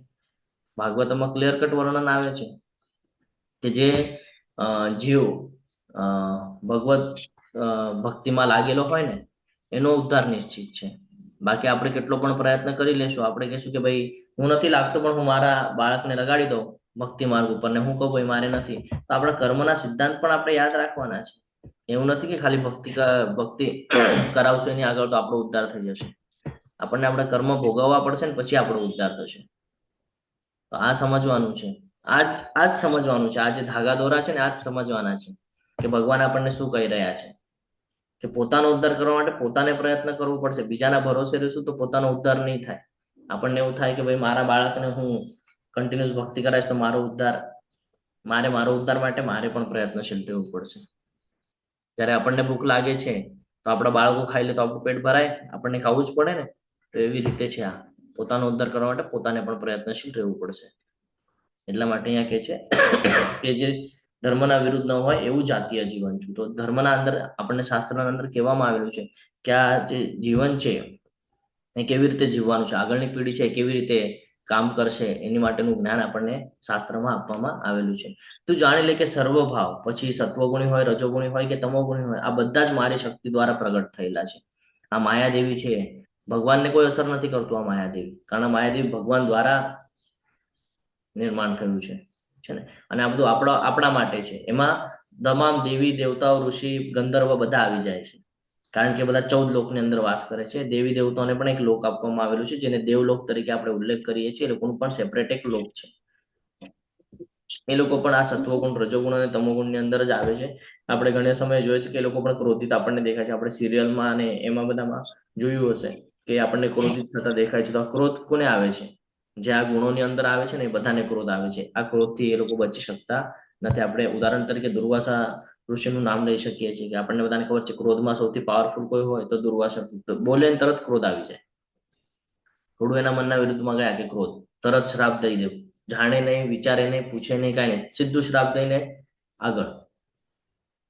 તો આ પણ માયાદેવીના પ્રભાવના હેઠળ છે. તો કે આ જે કાંઈ પણ છે આ બધી જ મારી શક્તિ દ્વારા પ્રગટ થયેલા છે. એક રીતે હું સર્વકાય છું, પણ હું સ્વતંત્ર છું. એટલા માટે ભગવાન કહે છે કે હું બધું છું, બધાની અંદર વાસ કરું છું, બરાબર, પણ હું સ્વતંત્ર છું. મારા ઉપર આ બધાનો અસર થવાનો નથી. આ જે જગત છે, આ જગત નીચે છે, અને પછી મારી ઓફિસ છે, ને પછી મારું ધામ છે. હું મારા ધામમાં બેસેલો છું આરામથી. હું બધું જોઈ પણ રહ્યો છું, બધું એન્જોય પણ કરી રહ્યો છું, ને એમાં રહી પણ રહ્યો છું. હવે આપણને એમ થાય કે ભગવાન કેવી રીતે રહે છે? તો કે શિરોદક્ષાય વિષ્ણુ તરીકે દરેકના હૃદયમાં જ રહે છે. એટલે જેટલી પણ યોનિઓ છે, દરેક યોનિની અંદર બેસીને એ જોઈ રહ્યા છે કે શું ચાલી રહ્યું છે, શું નથી ચાલી રહ્યું. એટલે ભગવાન કહે છે કે હું સર્વકાય છું. તમે ક્યાંય જ્યાં ક્યાંય જોશો ત્યાં હું તમને દેખાય છે. એટલે કે ને ભગવાન કણકણમાં છે, કણકણમાં છે. આ છે ભગવાન કણકણમાં, બરાબર. એટલે કે છે ભગવાન કહેવાય એક રીતે હું સર્વકાય છું, પરંતુ હું સ્વતંત્ર છું. હું ભૌતિક પ્રકૃતિના ગુણોને આધીન નથી, બલકે તેઓ મારા આધીન છે. જે ભૌતિક પ્રકૃતિ જે બનાવી છે, જો રાઈટ સાઈડમાં પિક્ચર દેખાય છે, તો આ માયાદેવીથી પણ ઉપર છે. જયારે આપણે ગોલોક ચાર્ટ ભણીએ છીએ તો એમાં આપણે જોઈએ છે કે એક પ્રકાશમય જે એરિયો છે, એના નીચેનો જે પાર્ટ છે, જે અંધકાર જેવો દેખાય છે, ત્યાંથી તે નીચે છે આખું બધું ભૌતિક છે, બરાબર. જે નષ્ટ થાય છે ને એ છે એ બધું. અને ઓલા પ્રકાશથી ઉપરનું જે છે ને એ બધું ભગવાનનું ઓફિસ, ભગવાનનું ધામ એ છે. જયારે આપણે ગોલોક ચાર્ટ ભણીએ છીએ તો એમાં આપણે જ્ઞાન પ્રાપ્ત કરીએ છીએ. તો ભગવાન એ જ સમજાય છે કે એ જે કાંઈ પણ છે આ બધું મારા આધીન છે. અને વિસ્તૃતમાં જો આપણને જોવું હોય તો આપણને ભાગવતમ રીડ કરવું પડશે. ભાગવતમની અંદર ડિટેલ્સમાં બધું કીધેલું છે કે કેવી રીતે ગર્ભોદક્ષાય વિષ્ણુ, પછી ગર્ભોદક્ષાય વિષ્ણુથી બ્રહ્માજી કેવી રીતે, બ્રહ્માજીને શું અડચણ આવી રહી હતી. બ્રહ્માજી આવ્યો તો બ્રહ્માજીને ખબર જ નહોતી મારે કરવાનું શું છે. જેમ આપણે આવીએ છીએ આપણને ખબર જ નથી કરવાનું શું છે. પછી બ્રહ્માજી તપ કરવા બેસી જાય છે. તપના બળથી એમને જ્ઞાન પ્રાપ્ત થાય છે. આપણે પણ તપ કરીએ છીએ, શારીરિક, વાચિક, માનસિક. આપણે પણ તપ કરીએ છીએ. આપણું મન ભગવાનમાં લગાડીએ, સમય ભગવાનમાં લગાડીએ, કર્મ ભગવાનમાં લગાડીએ, તો આપણે પણ તપ કરીએ તો આપણને જ્ઞાન પ્રાપ્ત થાય છે. તો બ્રહ્માજીને ખબર પડી કે મારું કર્તવ્ય છે 14 લોકનું નિર્માણ કરવું અને એનું સંભાળ રાખવાની છે. કેવી રીતે? તો ભાઈ આજે મારે નિર્માણ કરવાનું છે, આવતીકાલે પાછું મારે નિર્માણ કરવાનું છે. આ એનું રોજની ડ્યુટી છે. આપણી પણ આવી રોજની ડ્યુટી છે. શું કીધું છે ભગવાને? કે તું જે કર્મ કરે છે એ કર, વાંધો નહીં, પણ એમાં આસક્તિ નહીં રાખ, અને એ કર્મ તું અકર્મમાં ટ્રાન્સફર કર. એનાથી શું થશે? તો કે તું કર્મના બંધનમાં નહીં બંધાય, તું મારી પાસે આવી શકીશ. આપણું કર્મ છે, પણ આપણને એમાં કોઈ ઇન્ટરેસ્ટ છે નહીં. તો બ્રહ્માજી સમજી ગયા છે કે એમને શું કરવાનું છે, પણ આપણે હજી સમજતા નથી. તો બ્રહ્માજીએ જેમ તપ કરી ને જ્ઞાન અર્જિત કર્યું, એવી રીતે આપણે પણ બધા તપ કરીને જ્ઞાન અર્જિત કરે છે. બ્રહ્માજીને એટલે લાભ થયો કારણ કે બ્રહ્માજી સમજી ગયા ભગવાન કોણ છે. ત્યારે તો બ્રહ્મ સંહિતા કીધી ને એમણે, ઈશ્વર પરમ કૃષ્ણ સચ્ચિદાનંદ વિગ્રહ અનાદિરાદિર ગોવિંદમ સર્વ કારણ કારણ. તો બધા કારણોના કારણ કોણ છે? ભગવાન શ્રી કૃષ્ણ. પણ આપણે એ માનતા નથી, આપણે સમજી શકતા નથી. જ્ઞાન અર્જિત કર્યા પછી પણ આપણે એને ફોલો કરી શકતા નથી. તો ભગવાન એ જ કહે છે કે આ બધું મારા આધીન છે. આ જે 3 ગુણો છે એ પણ મારા આધીન છે, અને મને કોઈ અસર એ લોકોનો થવાનો નથી. નિર્ગુણ ગુણો દ્વારા અસર થયેલ નથી. ભગવાન જે છે એ કેવા છે? નિર્ગુણ છે, બરોબર. ગુણોના સ્વામી છે, ગુણોની અંદર નથી, તેથી તે નિર્ગુણ છે ભગવાન. અહીંયા ઘણા બધા લોકો એમ કહેશે કે તમે કહો છો કે ગુણોના સ્વામી છે અને એમના ઉપર અસર નથી થતો. એ તો દરેકના હૃદયમાં વાસ કરે છે. તો હૃદયમાં ખાલી વાસ કરે છે, અને આપણે જયારે 13મો અધ્યાય ભણીએ છીએ તો એમાં જ્ઞાન પ્રાપ્ત થાય છે કે શિરોદક્ષાય વિષ્ણુનું કામ શું છે, બરાબર. તો એટલે એમને કોઈ અસર થતો નથી. એ બેસેલા છે એમની જગ્યાએ છે. અસર થાય છે આત્માને, કારણ જળની નિશ્ચિત છે આત્માની, એટલા માટે આત્માને અસર થાય છે. તો આ સમજવાનું છે. આગળ વધીએ. 3 ગુણો એટલે કે સત્વગુણ, રજોગુણ અને તમોગુણ દ્વારા મોહ પામેલું આ સમગ્ર જગત ગુણાતીત તથા અવિનાશી એવા મને જાણતું નથી. કોઈ જાણી નથી શકતું, કારણ કે ભગવાને શરૂઆતમાં જ કીધું કે બહુ ઓછા લોકો છે જે મને જાણી શકે છે, બહુ ઓછા લોકો છે જે પ્રયત્ન કરે છે, બહુ ઓછા લોકો છે જે મારા શરણમાં આવે છે, બહુ ઓછા લોકો છે જે આ બધું સ્વીકાર કરે છે. કેમ? તો કે ભાઈ આ આખું જે જગત છે આ 3 ગુણોના દ્વારા મોહિત થયેલું છે. સત્વગુણ, રજોગુણ અને તમોગુણ એના દ્વારા એમને મોહિત કરી નાખવામાં આવેલા છે. એટલે આ જગતની અંદર જે કાંઈ પણ થઈ રહ્યું છે એ એમને સમજાઈ નથી રહ્યું કે શું થઈ રહ્યું છે. એમને ખાલી એટલું જ દેખાય છે જે એમને દેખાડવામાં આવે છે. ઘણા બધા લોકો ભૌતિક જગતમાં એટલા બધા સંકળાયેલા હોય, તમે એને કેટલું પણ ભગવાન વિશે કહો ને તો એ ખાલી એટલા પૂરતું હા હા હા હા કરે અને પછી ભૂલી જાય. પછી એને કોઈ ઇન્ટરેસ્ટ ન હોય એમાં. અને ઘણા બધા લોકો એવા પણ જોવા મળેલા છે કે ખાલી દમ કરતા હોય. દમ એટલે દેખાડો કરતા હોય કે ભાઈ હું ભગવાનની સેવા કરું છું, હું ભગવાનના સાનિધ્યમાં છું, એવા કપડાં પહેરે અને ભગવાનનું નિત્યકર્મ એ કરતા દેખાય. પરંતુ મનની અંદર ભાવના કઈ હોય? ભાઈ મને આ પ્રાપ્ત કરવું છે, મને ઓલું અપાવી દેજો, મારા જીવનની અંદર સુખ શાંતિની અનુભૂતિ થાય, મારા જીવનમાં મને સક્સેસ પ્રાપ્ત થાય, આ જોઈએ છે, ઓલું જોઈએ છે. આ એની આંશિક એટલે અંદરથી એની ઈચ્છાઓ હોય આ બધી. જ્યારે કે ભગવાને કીધું છે કે તારે મોહ રાખવાનો નથી શેમાંય. બરાબર? આપણે દેખાડો કરતા હોય કે ભાઈ હું ભગવાનની બહુ ભક્તિ કરું છું, સવારે ઉઠીને મંગળા આરતી કરું છું, જપા સેશનમાં જોડાઉં છું, બધું કરું છું, પરંતુ મારા મનના અંદર જે ઈચ્છા છે એ ઈચ્છા કેવી છે? તો કે ભાઈ મને કંઈક ને કંઈક પ્રાપ્ત કરવું છે. તો પછી એ જ ભગવાન સમજાય છે કે એ ઈચ્છા જ તારી મહત્વની છે. કે તું આગળ આવશે પત્રમ પુષ્પમ ફલમ તોયમ, કે તું પ્રેમપૂર્વક પણ મને જો અર્પણ કરીશ ને હું તરત સ્વીકારી લઈશ. પણ જો તું મનની અંદર શંકા રાખીશ તો તું કેટલું પણ મૂકીશ ને મારી સામે, તું 56 ભોગ પણ મૂકીશ ને તો પણ હું એમાંથી એક ભોગને ટચ નહીં કરું કે છે. ભગવાનને ભાવ મહત્વનો છે ને? આપણે બધા પણ આવી રીતે મોહિત થઈ ગયા છે 3 ગુણોની અંદર. તો આપણે એ મોહમાંથી બહાર નીકળવાનું છે અને ભગવાનને જાણી અને એમના શરણમાં જવું જોઈએ. કોણ લોકો સમજી શકે છે? કોણ લોકો પાર કરી શકે છે? તો અહીંયા આવે કે છે કે ભૌતિક પ્રકૃતિના 3 ગુણોની બનેલી મારિયા દૈવી માયાને જીતવી અત્યંત દુષ્કર છે. અને કેવી કીધી છે? દૈવી માયા. કારણ કે દેવી દેવતાઓ ઉપર પણ આ માયા છે. તમે જે દેવી દેવતાઓનો ઉલ્લેખ કરો છો અથવા તો ઘણા બધા લોકો ફોલો કરતા હશે, એમની ઉપાસના કરતા હશે, બરાબર? તો એ લોકો પણ આ માયાના અંદર છે. એ લોકો પણ માયાથી બચેલા નથી. એ લોકોને પણ કંઈક ને કંઈક અપેક્ષા છે, ઈચ્છાઓ છે, બરાબર? તો કે છે આ માયાને જીતવી અત્યંત દુષ્કર છે. પરંતુ ક્યારે પણ કોઈ પણ વખતે તમે જો કોઈ પણ વિષય ટોપિક વાંચતા હો અને જ્યારે પરંતુ ને એવા બધા શબ્દ આવે ને તો ત્યારે ધ્યાનમાં રાખવાનું કે પરંતુ પછીનું જે છે ને એ બહુ મહત્વનું હોય. આખું જે સ્ટાર્ટિંગનું છે એ તો ઠીક છે, પણ પરંતુ પછીનું જે આપેલું છે ને એ બહુ મહત્વનું હોય. એનો આન્સર હોય, એનો બેઝ હોય. એ જે કાંઈ પણ કહેવા માંગે છે એનો બેઝ હોય. તો આપણે સમજીએ ભગવાન શું કહે છે.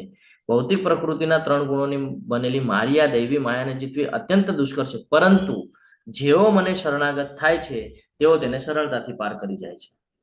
આ જે 3 માયાદેવી છે, આ જે મોહ વાળું જે જગત છે, તો આ મોહથી પણ બચી શકાય છે ભગવાન કહે છે. પણ ક્યારે? જ્યારે તમે તમારી ઇન્દ્રિય મારામાં લગાડશો. જેવો મને શરણાગત થાય છે, તમારા કર્મ મારામાં આવી જશે, તમે મને સેન્ટરમાં રાખશો, ત્યારે તમને એ અનુભૂતિ થશે કે ભાઈ હા હું આ માયાદેવીના ઓલાથી બચી ગયો. મારી જે આશક્તિઓ હતી, આ આશક્તિઓ બધી મારી છૂટી ગઈ. ફરીથી આપણે ભૂલી ગયા છે તો આપણને બીજો અધ્યાય યાદ આવવો જોઈએ કે ભાઈ સાથે કાંઈ નથી આવવાનું, ભગવાનની ભક્તિ જ સાથે આવવાની છે, બરાબર? જે આવશે એ બધા સ્મશાન સુધી આવશે. પૈસા છે એ સ્મશાન સુધી રહેશે, એનાથી આગળ કાંઈ આવવાનું નથી. એક યાદ આવ્યું એટલે એક નાની વાત કહી દઉં તમને. જ્યારે જન્મ થાય ત્યારે બાળકનો વજન કરવામાં આવે છે તો એનું વજન છે ને 2.5-3 કિલો 4 કિલો એની આસપાસ ભરતું હોય. અને જ્યારે બોડી જ્યારે આપણે અંતિમ સ્ટેજ પર હોઈએ, જ્યારે કહીએ ને કે અગ્નિદાહ દેવામાં આવે છે, એના પછી જ્યારે બળીને રાખ થઈ જાય ને તો એ રાખનું વજન પણ 2-3 કિલોની આસપાસ ભરાય છે. સમજી રહ્યા છો આના ઉપરથી? જે વજન લઈને આવ્યા હતા ને એ જ વજન અહીંયા મૂકીને જાઉં છું, સાથે કાંઈ જ નથી લઈ જતા. એટલે આ સમજવું જરૂરી છે. જેને આ જ્ઞાન થઈ જાય ને, જેને આ ખ્યાલ રહે ને કે ભાઈ આવ્યા એકલા છે, જવાનું એકલું છે, સાથે કાંઈ આવવાનું નથી, ભગવાનની ભક્તિ છે એ જ સાથે આવવાની છે, એ તરત જ ભગવાનના શરણમાં આવી છે. એના કર્મ સુધારવાની પાછળ લાગી જાય કે નહીં જીવન તો જીવીશું, રહીશ પણ હું કર્મ એવા કરીશ કે જેનાથી મને બંધન ન લાગે. હું ભગવાન સાથે ટચમાં રહીશ, ભગવાનના શરણમાં રહીશ. સવારે વહેલું ઉઠવું પડે, હું ઉઠીશ વહેલો, મંગળા આરતી હું કરીશ, મંગળા આરતી જરૂરી છે. જેમ જીવન જીવવા માટે આપણે કર્મ કરી રહ્યા છીએ, પ્રસાદી ગ્રહણ કરવા માટે આપણે પોતાના પેટ માટે પ્રયત્ન કરીએ છીએ ને કે ભાઈ જીવન વ્યતીત કરવું હશે તો પ્રસાદી લેવી પડશે, બરાબર? એની માટે કર્મ કરવું પડશે. કર્મ કરશું તો 2 પૈસા આવશે તો પ્રસાદી લઈ શકશું, નહીં તો પ્રસાદી. એવી જ રીતે આ પણ આપણું કર્મ છે કે નહીં અહીંયાથી જો મારે છૂટવું હશે તો મારે આ કરવું જ પડશે, કમ્પલસરી છે મારી માટે. જ્યાં સુધી આપણે એને નિયમમાં નથી રાખતા ને, ત્યાં સુધી આપણે એ નિયમ નથી બનાવતા ને કે નહીં આ કમ્પલસરી છે, આ કરવું જ પડશે, આની વગર હું જીવી નહીં શકું, એ દિવસે આપણે ભગવાનના સાનિધ્યમાં જવાની શરૂઆત કરીએ છીએ. જ્યાં સુધી આપણે આપણા મન બુદ્ધિને એમ પ્રેરિત નહીં કરીએ કે ભાઈ આ તારી માટે મહત્વનું છે, ત્યાં સુધી આપણે ભક્તિ માર્ગમાં આગળ આવી શકતા નથી. બાકી ભગવાને કીધું છે પ્રયત્ન કરશો તો બધું શક્ય છે. છઠ્ઠા અધ્યાયની અંદર આપણને જ્ઞાન આપેલું છે.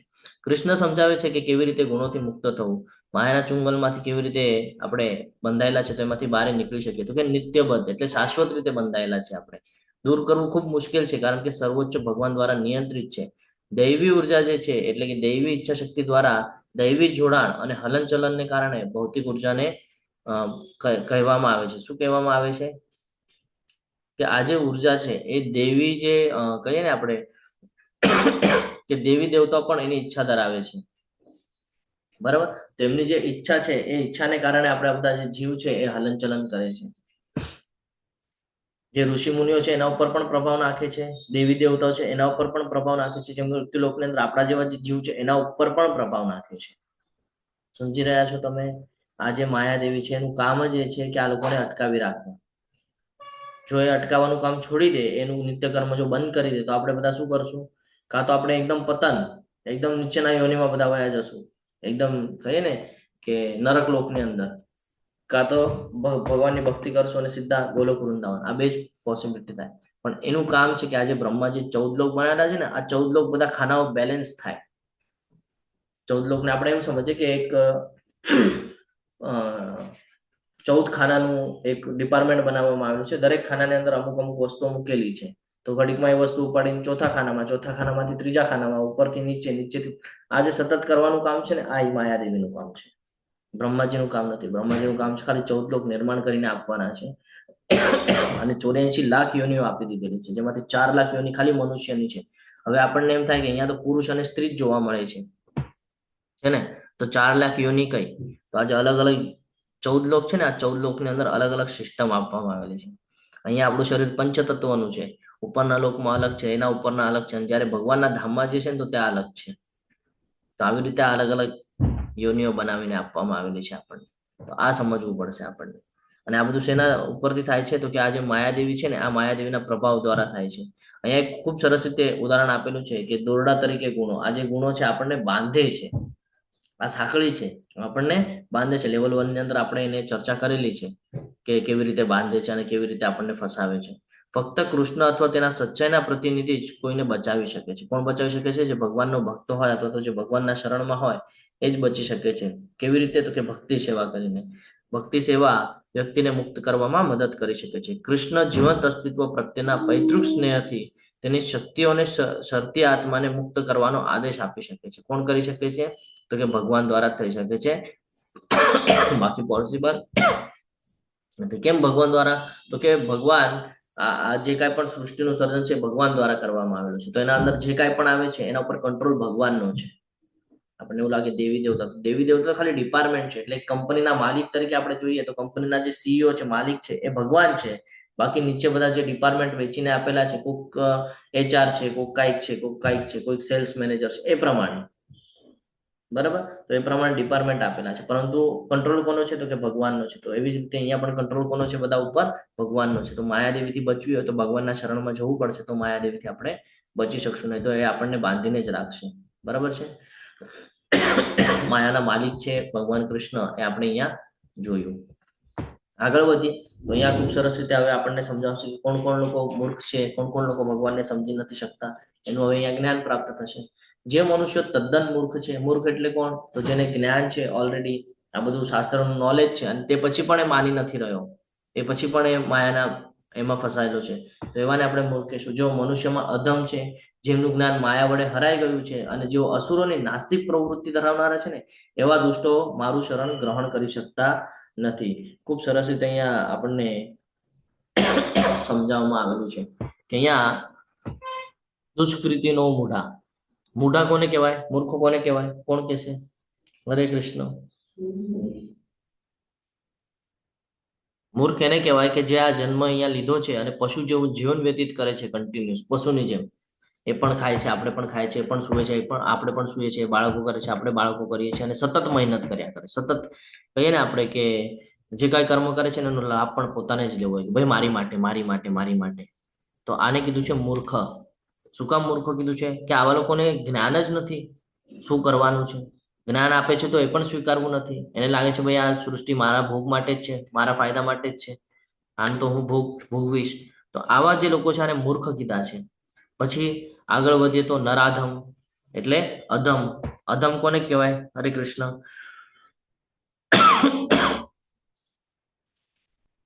નરાધમ એટલે શું? હરે કૃષ્ણ. જે અધમ હોય નર એટલે મનુષ્ય, એની અંદર જે અધમ હોય, અધમ એટલે શું? કેવું કામ કરે? પાપ કૃત્ય. હા, જે નીચ પ્રવૃત્તિઓ જેને આપણે કહીએ છીએ પાપ વાળા કર્મ છે, એવા જે કર્મ કરે છે ને એની અહીંયા વાત થઈ રહી છે. કે જે લોકો કન્ટિન્યુઅસ પાપ કર્મ કરે છે, એને સમજાય જ નથી રહ્યું કે ભાઈ મારે આવા કર્મ ન કરવા જોઈએ, મારા આવા કર્મથી પોતાને બચાવવું જોઈએ, આનાથી મારું નુકસાન થાય છે. આવા જે મનુષ્ય છે ને, આવા મનુષ્યને નરાધમા કહેવામાં આવે છે. નરોમાં અધમ એટલે મનુષ્ય યોનિની અંદર જે અધમ છે, જે નીચેના કામ કરે છે, એ લોકો જે પતન તરફ લઈ જાય છે, એ લોકોની વાત કરી છે. બરાબર. અને આગળ એમનું જ્ઞાન હંમેશા માયા દ્વારા હરાઈ ગયું હોય. એના પછી આસુરી કોને કહેવાય છે? હરે કૃષ્ણ. આસુર કોને કહેવાય છે? બોલો હર્ષા માતાજી. હરે કૃષ્ણ. પ્રભુજી આપણે કહેતા હોય ને કે અસુર પ્રવૃત્તિ વાળા હોય છે માણસો બધા, તો જે આ રાક્ષસોની બુદ્ધિ હોય ને પ્રભુજી, એને આપણે આસુરી પ્રવૃત્તિ વાળા કહીએ છીએ. આસુરી પ્રવૃત્તિને આપણે કેવી રીતે સમજી શકીએ? એક્ઝામ્પલ પ્રભુજી આવડે છે પણ સમજાવી નથી શકતા. હા, તો આસુરી આપણે એવી રીતે સમજી શકીએ કે જે ખાતા હોય પ્રભુજી, માંસ ખાતા હોય એ લોકો. આપણે સમજીએ. અસુર એટલે શું? કે જે શાસ્ત્રોના વિરુદ્ધમાં ચાલતા હોય, શાસ્ત્રોમાં વર્ણન હોય એના વિરુદ્ધમાં ચાલતા હોય. એટલે કે ન કરવા જેવી બાબતો કરવી. હવે જ્યારે હું કોઈનું નામ નથી લેતો, પણ હું તમને એક એક્ઝામ્પલના બેઝ પર સમજાવવા માંગુ છું કે આપણને અહીંયા ગુણોનો વિષય ચાલી રહ્યો છે, સત્વગુણ, રજોગુણ, તમોગુણ. એનાથી પરે જવાની વાત થઈ રહી છે. ઘણા બધા લોકો પોતાને સાધુ તરીકે સંબોધન કરતા હોય. હવે કુંભ મેળો આવશે અમારા નાસિકમાં, તો ઘણા બધા સાધુઓ આવશે, પણ જ્યારે એની પ્રવૃત્તિઓ જોઈએ ને તો એ પોતાની સાથે દંભ કરતા હોય. આવા લોકોને અસુર કહેવાય, કે જે શાસ્ત્રોમાં લખેલું છે, ખબર છે શું લખેલું છે, તો પણ એના વિરુદ્ધમાં કર્મ કરે છે, તો પણ મોહમાં રહ્યા છે ને. એટલે એ લોકોનું કેવું હોય કે દેખાડો કરે ખાલી. તો આવા જે લોકો છે, આ બધા લોકો અસુરી પ્રવૃત્તિના છે. જ્યારે આપણે રાવણની પણ વાત કરીએ, રાવણ પણ શું કરતા હતા? શિવજીની આરાધના કરતા હતા, ઉપાસના કરતા હતા, પણ અંદરથી કેવા હતા? કેવા કર્મ હતા? બધા દમ કરતા હતા, છે ને. ખાલી દેખાડો કરતા હતા કે હું બ્રાહ્મણ છું, બ્રાહ્મણ શ્રેષ્ઠ છું, અને હું પણ શિવજીની આરાધના કરું છું. પણ કર્મ છે એવા? તો કે કર્મ નથી. સેમ જ અહીંયા લાગુ થાય છે કે આપણે પણ શું કરીએ છીએ? હમણાં જ આપણે થોડી વાર પહેલા ચર્ચા કરી કે આપણે પણ સવારે ઉઠીએ, પૂજા વિધિ બધું કરીએ, અને પછી મનની અંદર આપણા જે વિચારસરણી હોય એ તો યોગ્ય ન જ હોય, એ તો શાસ્ત્રના વિરુદ્ધમાં હોય. તો આ પ્રવૃત્તિ છે, આસુર પ્રવૃત્તિ છે, કે જે પોતાનો ઉદ્ધાર નથી કરાવી શકતી. આવી જે નાસ્તિક પ્રવૃત્તિ છે ને એની વાત કરે છે. અને બીજું એટલે સમજ, જે દુષ્કૃત્ય કરતા હોય, ખરાબ કામ કરતા હોય, છે ને, જે શાસ્ત્રોમાં લખેલું હોય કે આવું નથી કરવાનું, ને જાણ્યા પછી પણ એ કરતા હોય, તો એ સૌથી ખરાબમાં ખરાબ એને યોનિ પ્રાપ્ત થાય. કે શાસ્ત્રોનું જ્ઞાન હોવા પછી પણ જો આપણે એને એક્સેપ્ટ નથી કરતા. ફોર એક્ઝામ્પલ સાથે આપણે સમજીએ કે શાસ્ત્રોની અંદર આપણને એવું જ્ઞાન આપવામાં આવેલું છે કે ભાઈ ભગવાનના શરણમાં રહેવું, ભગવાનની ભક્તિ કરવી.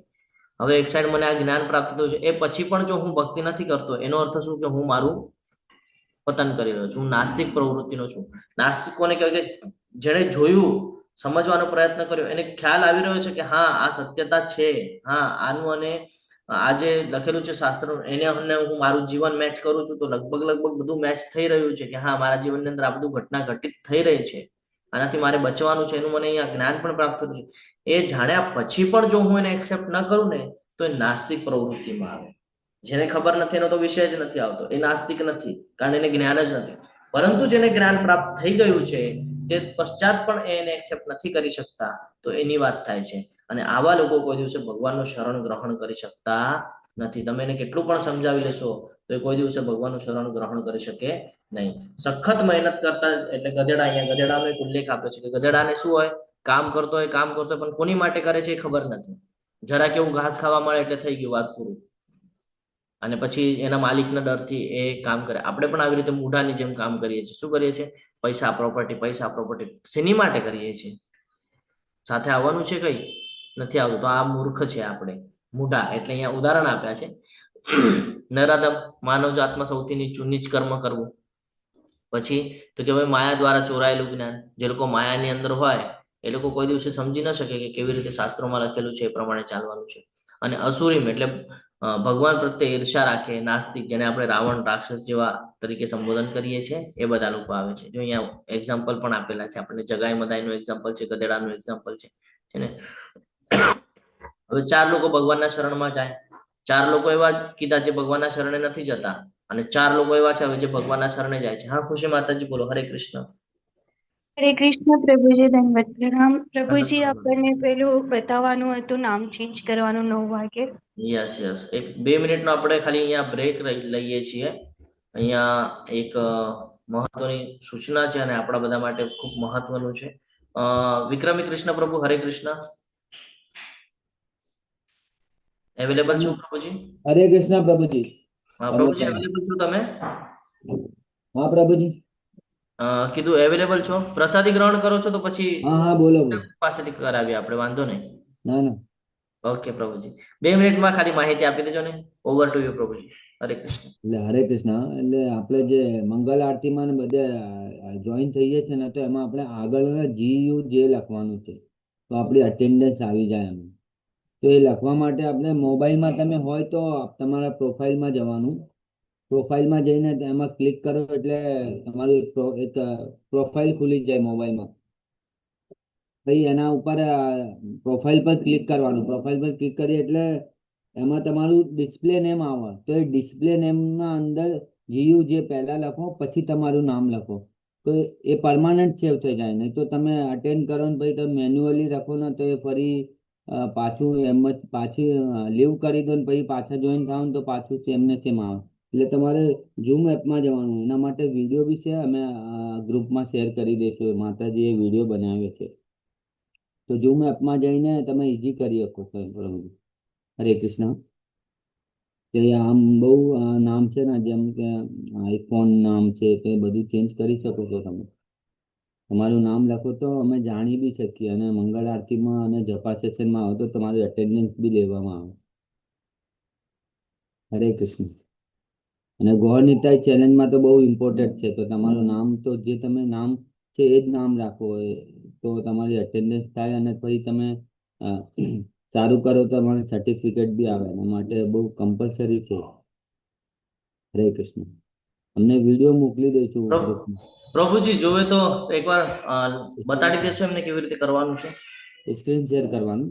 હા, સ્ક્રીન શેર કરીને એકવાર બતાડી દેજો ને. હા પ્રભુ.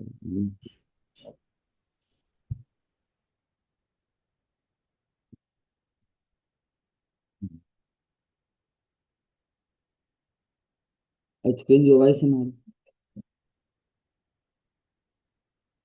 હા પ્રભુજી.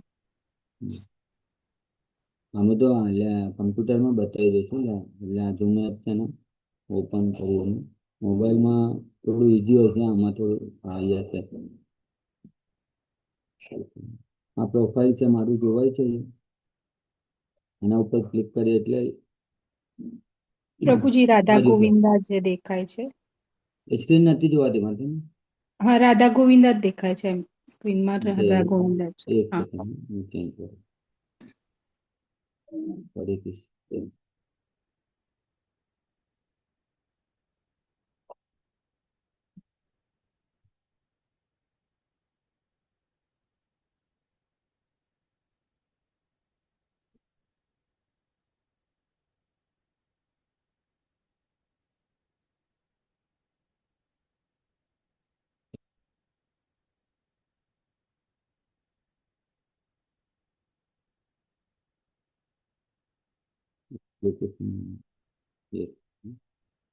મીટિંગમાં છું ને, એટલે મારે થતું નહીં જોવાતું. હવે જોવાય છે? ના પ્રભુજી, નથી આવતું.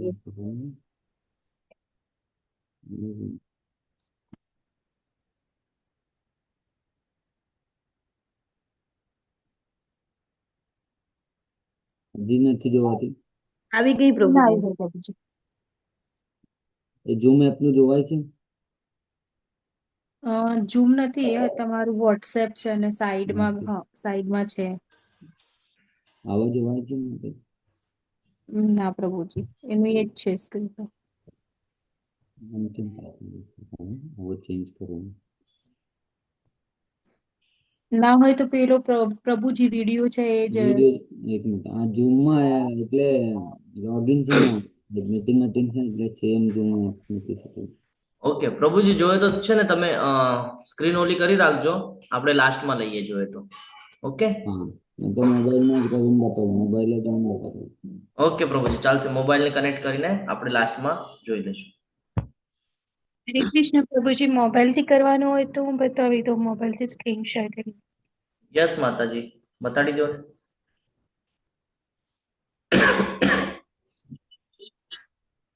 પેલો વિડીયો બી મોકલી દેજો ગ્રુપમાં. હા પ્રભુજી. જે લોકો મોબાઈલથી જોડાયેલા હોય એ લોકો આવી રીતે કરી શકે છે. તો અહીંયા તમે સ્ક્રીનને ટચ કરશો તો મોર ઓપ્શન આવશે. અહીંયા પાર્ટિસિપેશન છે, એના ઉપર ક્લિક કરશો તો તમને સૌથી ઉપર તમારું જ નામ દેખાશે. તમને તમારા નામ ઉપર ક્લિક કરવાનું છે. જ્યાંથી આપણે રાઇઝ એન્ડ કરીએ છીએ એના નીચે જ છે રીનેમ. એ રીનેમ પર ટાઈપ કરશો તો હવે હું અહીંયા મારું નામ લખી શકું છું. તો મારું નામ ઓલરેડી ગુજરાતી ખુશી લખેલું છે. અહીંયા તમે હટાવીને પાછું GUG ડોટ મૂકો કે કંઈ પણ કરો અને તમારું જે નામ હોય એ લખી દો. તો જે મંગલા આરતીમાં કાઉન્ટિંગ કરે છે એમને ઇઝી રહેશે કે આ ગુજરાતી છે અને એ તમારું કાઉન્ટિંગ કરશે ગુજરાતી આપણા ગુજરાતી ગ્રુપમાં. તો આવી રીતે એકદમ ઇઝી છે નામ ચેન્જ કરવાનું. બસ આવી રીતે જ્યાંથી આપણે રાઇઝ એન્ડ કરીએ છીએ એના નીચે જ છે રીનેમ, ત્યાંથી તમે તમારું નામ ચેન્જ કરી શકો છો. હરે કૃષ્ણ પ્રભુજી. હરે કૃષ્ણ માતાજી, ખૂબ ખૂબ આભાર તમારો. તેમ છતાં જો કોઈને ન સમજાય તો લાસ્ટમાં ઉપસ્થિત રહેજો, આપણે લાઈવમાં કરી લઈશું કેવી રીતે ચેન્જ કરવાનું છે, એટલે બધાનું એક સાથે પરમાનન્ટ થઈ ચેન્જ જશે. કરવાનું છે. આ તો ટેમ્પરરી થયું માતાજી. તમે હા જે હા, એટલે જ કીધું મેં કે લાસ્ટમાં આપણે મળીને કરાવી લઈએ. ઓકે. હરે કૃષ્ણ પ્રભુજી. હા બોલો પ્રભુજી, બોલો. આપણે ઓલું જે નિતાઈ ગોર વાળું જે છે ને, જે એની લિંક આવી છે ને, તો એમાં પ્રભુજી એમાં ક્લિક કરીએ છે ને તો ગ્રુપ એડ તો થઈ જાય છે, પણ એમાં કઈ આવતું તો નથી. ઓકે, આપણે એ પણ જોઈ લઈએ લાસ્ટમાં. હા, હરે કૃષ્ણ. હરે કૃષ્ણ.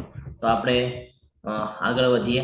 આપણે આગળ સમયની બહુ અછત છે અને જ્ઞાન બહુ વધારે છે આપણે લેવાનું, તો ફટાફટ થોડું જ્ઞાન અર્જિત કરી લઈએ અને લાસ્ટમાં આપણે જે અડચણ આવે છે એનું સોલ્યુશન જોશું.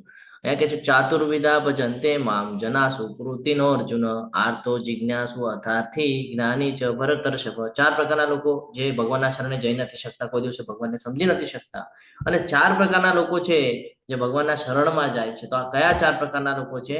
એક છે દુઃખી, અથાર્થી, જિજ્ઞાસુ અને જે સત્યના જ્ઞાનની શોધમાં છે એ 4 પ્રકારના લોકો છે. હે ભરત શ્રેષ્ઠ, 4 પ્રકારના પુણ્યશાળી મનુષ્યો મારી ભક્તિમય સેવા કરે છે. કોણ? તો કે દુઃખી. આપણાના એક્ઝામ્પલો લેવલ 1 ની અંદર લીધેલા હતા છે ને. જ્યારે જીવનની અંદર દુઃખ આવે છે, કોઈ ઓપ્શન નથી બચતો, છેલ્લે શું કરે છે જીવ? કોઈને કોઈ ટેમ્પલમાં જાય છે અને ત્યાં જઈને ભગવાનની પાસે શરણ લે છે. જે લોકો દેવી દેવતાઓની પણ ઉપાસના કરે છે એ પછી અલ્ટિમેટલી શું કરે છે? ભગવાનનું સ્મરણ કરતા હોય છે ને. તો જે દુઃખી છે એ દુઃખી એક હોય છે જે ભગવાનના શરણમાં જાય છે, જે ભગવાનનું શરણ સ્વીકાર કરે છે. બીજું અથાર્થી, એટલે આપ લેની ઈચ્છા વાળા, કે હું તમને આ ચડાવીશ તો તમે મારી આ ઈચ્છા પૂરી કરી દો, હું આટલા વ્રત કરીશ તો તમે મને આની પૂર્તિ કરો, છે ને. શાસ્ત્રોમાં કારણ વર્ણન છે કે આ વ્રતનું શું ફળ, આ વ્રત કરે તો શું ફળ છે, ઓલું વ્રત કરે તો શું ફળ છે, એવી રીતે શાસ્ત્રોમાં વર્ણન છે. એ પણ શું કામ કરાવ્યું છે? કે તમારી અંદર ભક્તિ ઉન્નત થાય. જ્યારે આપણે કોઈ દેવી દેવતાની ઉપાસના કરીએ તો દેવી દેવતાની ઉપાસના શું કામ કરીએ? તો એક તો આપણે પોતાના લાભ માટે કરતા હોય, અને એ કરવાથી શું થાય? તો કે આપણી જે વૃત્તિ છે એ ધીરે ધીરે ભક્તિમાં ઇન્ટરેસ્ટ જાગે આપણને, એ આપણી મનોકામના પૂર્ણ કરે ભગવાનના પાસેથી પરમિશન લઈને. અને પૂર્ણ કરે એટલે આપણો હજી એમાં ઈચ્છા વ્યક્ત થાય કે ભાઈ નહીં, આ દેવી દેવતાની ઉપાસના કરું છું તો મને લાભ થાય છે, તો આપણે હજી એમાં ઇન્ટરેસ્ટ લગાડીએ અને ધીરે ધીરે એમની ભક્તિ કરીએ. એમની ભક્તિ કરે તો જ્ઞાન આવે, અને પછી આપણને ધીરે ધીરે ધીરે ધીરે સ્વીકૃતિ આવે કે ભાઈ આપણે કોની ભક્તિ કરવાની છે ને. અને પછી આપણે ભગવાનની ભક્તિ કરવાની શરૂઆત કરીએ છીએ, શ્રી કૃષ્ણની. અથાર્થી, કંઈક ને કંઈક ઈચ્છા રાખેલી છે. આપણે એનું ઉદાહરણ પણ લીધેલું હતું, છે ને. રામાયણમાંનો એક પ્રસંગ આપણે લીધો હતો, યાદ છે? કયો પ્રસંગ હતો? હરે કૃષ્ણ. જ્યારે ભગવાન શ્રી રામચંદ્ર સીતા માતાની શોધમાં જાય છે ત્યારે એક એવી ઘટના થાય છે જે ભગવાન પાસે હેલ્પ માંગે છે કે તમે મને આમાંથી બચાવી દો, મારું રાજપાટ મને અપાવી દો, તો હું પણ તમારી આ જે યાત્રા છે એમાં હું અને મારી જે ટીમ છે એ સહભાગી થશું. યાદ છે કાંઈ? સુગ્રીવ અને હા, તો એ કથા આપણે કથા એટલા માટે લઈએ છીએ કે આપણને તરત ક્લિક થાય કે હા આ લોકો જાય છે ભગવાનના શરણમાં. પછી જિજ્ઞાસુ છે ને, જિજ્ઞાસુમાં પણ આપણે જોયું હતું. કઈ કથા હતી જિજ્ઞાસુમાં? લેવલ 1 યાદ છે કઈ? કોણ જાય છે ભગવાનના શરણમાં? ધ્રુવ મહારાજ. ધ્રુવ મહારાજની કથા છે ને. જિજ્ઞાસા હોય છે કે મને પ્રાપ્ત કરવું છે, મને જાણવું છે, મને ભગવાનને મળવું છે. તપ કરવા માટે નીકળી જાય છે, તપ કરે છે. ધીરે ધીરે ધીરે ધીરે તપની જે પ્રક્રિયા છે એ એટલી બધી શુદ્ધ કરે છે ને એટલી સ્ટ્રોંગ કરી નાખે છે કે ભગવાનને આવવું જ પડે છે. પછી ભગવાન દર્શન આપે છે તો મને કાંઈ નથી જોઈતું કે છે, તમારા દર્શન થઈ ગયા જ મારી માટે ખૂબ છે. અને પછી જો અહીંયા કથાઓ આવી ગઈ પાછી બધી સત્યના જ્ઞાનની શોધમાં ભાગવતમ વાંચે. પરીક્ષિત મહારાજને પણ આપણે લઈ શકીએ કે ભાઈ સત્યતા જાણી રહ્યા હતા. ખબર પડી ગઈ કે 7 દિવસમાં સર્પદંશથી મૃત્યુ થવાનું છે, તરત ભગવાનના ચરણમાં પૂછી ગયા કે ભાઈ પોતાને કેવી રીતે બચાવ્યા. આપણે પણ આવી રીતે કરવું જોઈએ. આપણને તો એ પણ નથી ખબર આપણું મૃત્યુ ક્યારે છે, તે પછી પણ આપણે સમય આપણો વ્યર્થ કરી રહ્યા છીએ અને ભગવાનનું શરણ સ્વીકારતા નથી. ભગવાનનું શરણ સ્વીકારવું એટલે શું, આ પહેલા આપણને સમજવું પડશે. એટલે એવું નથી કે બધું છોડી દેવાનું છે, બધું કામકાજ છોડીને આખો દિવસ ભગવાન, એમ નથી કેતા.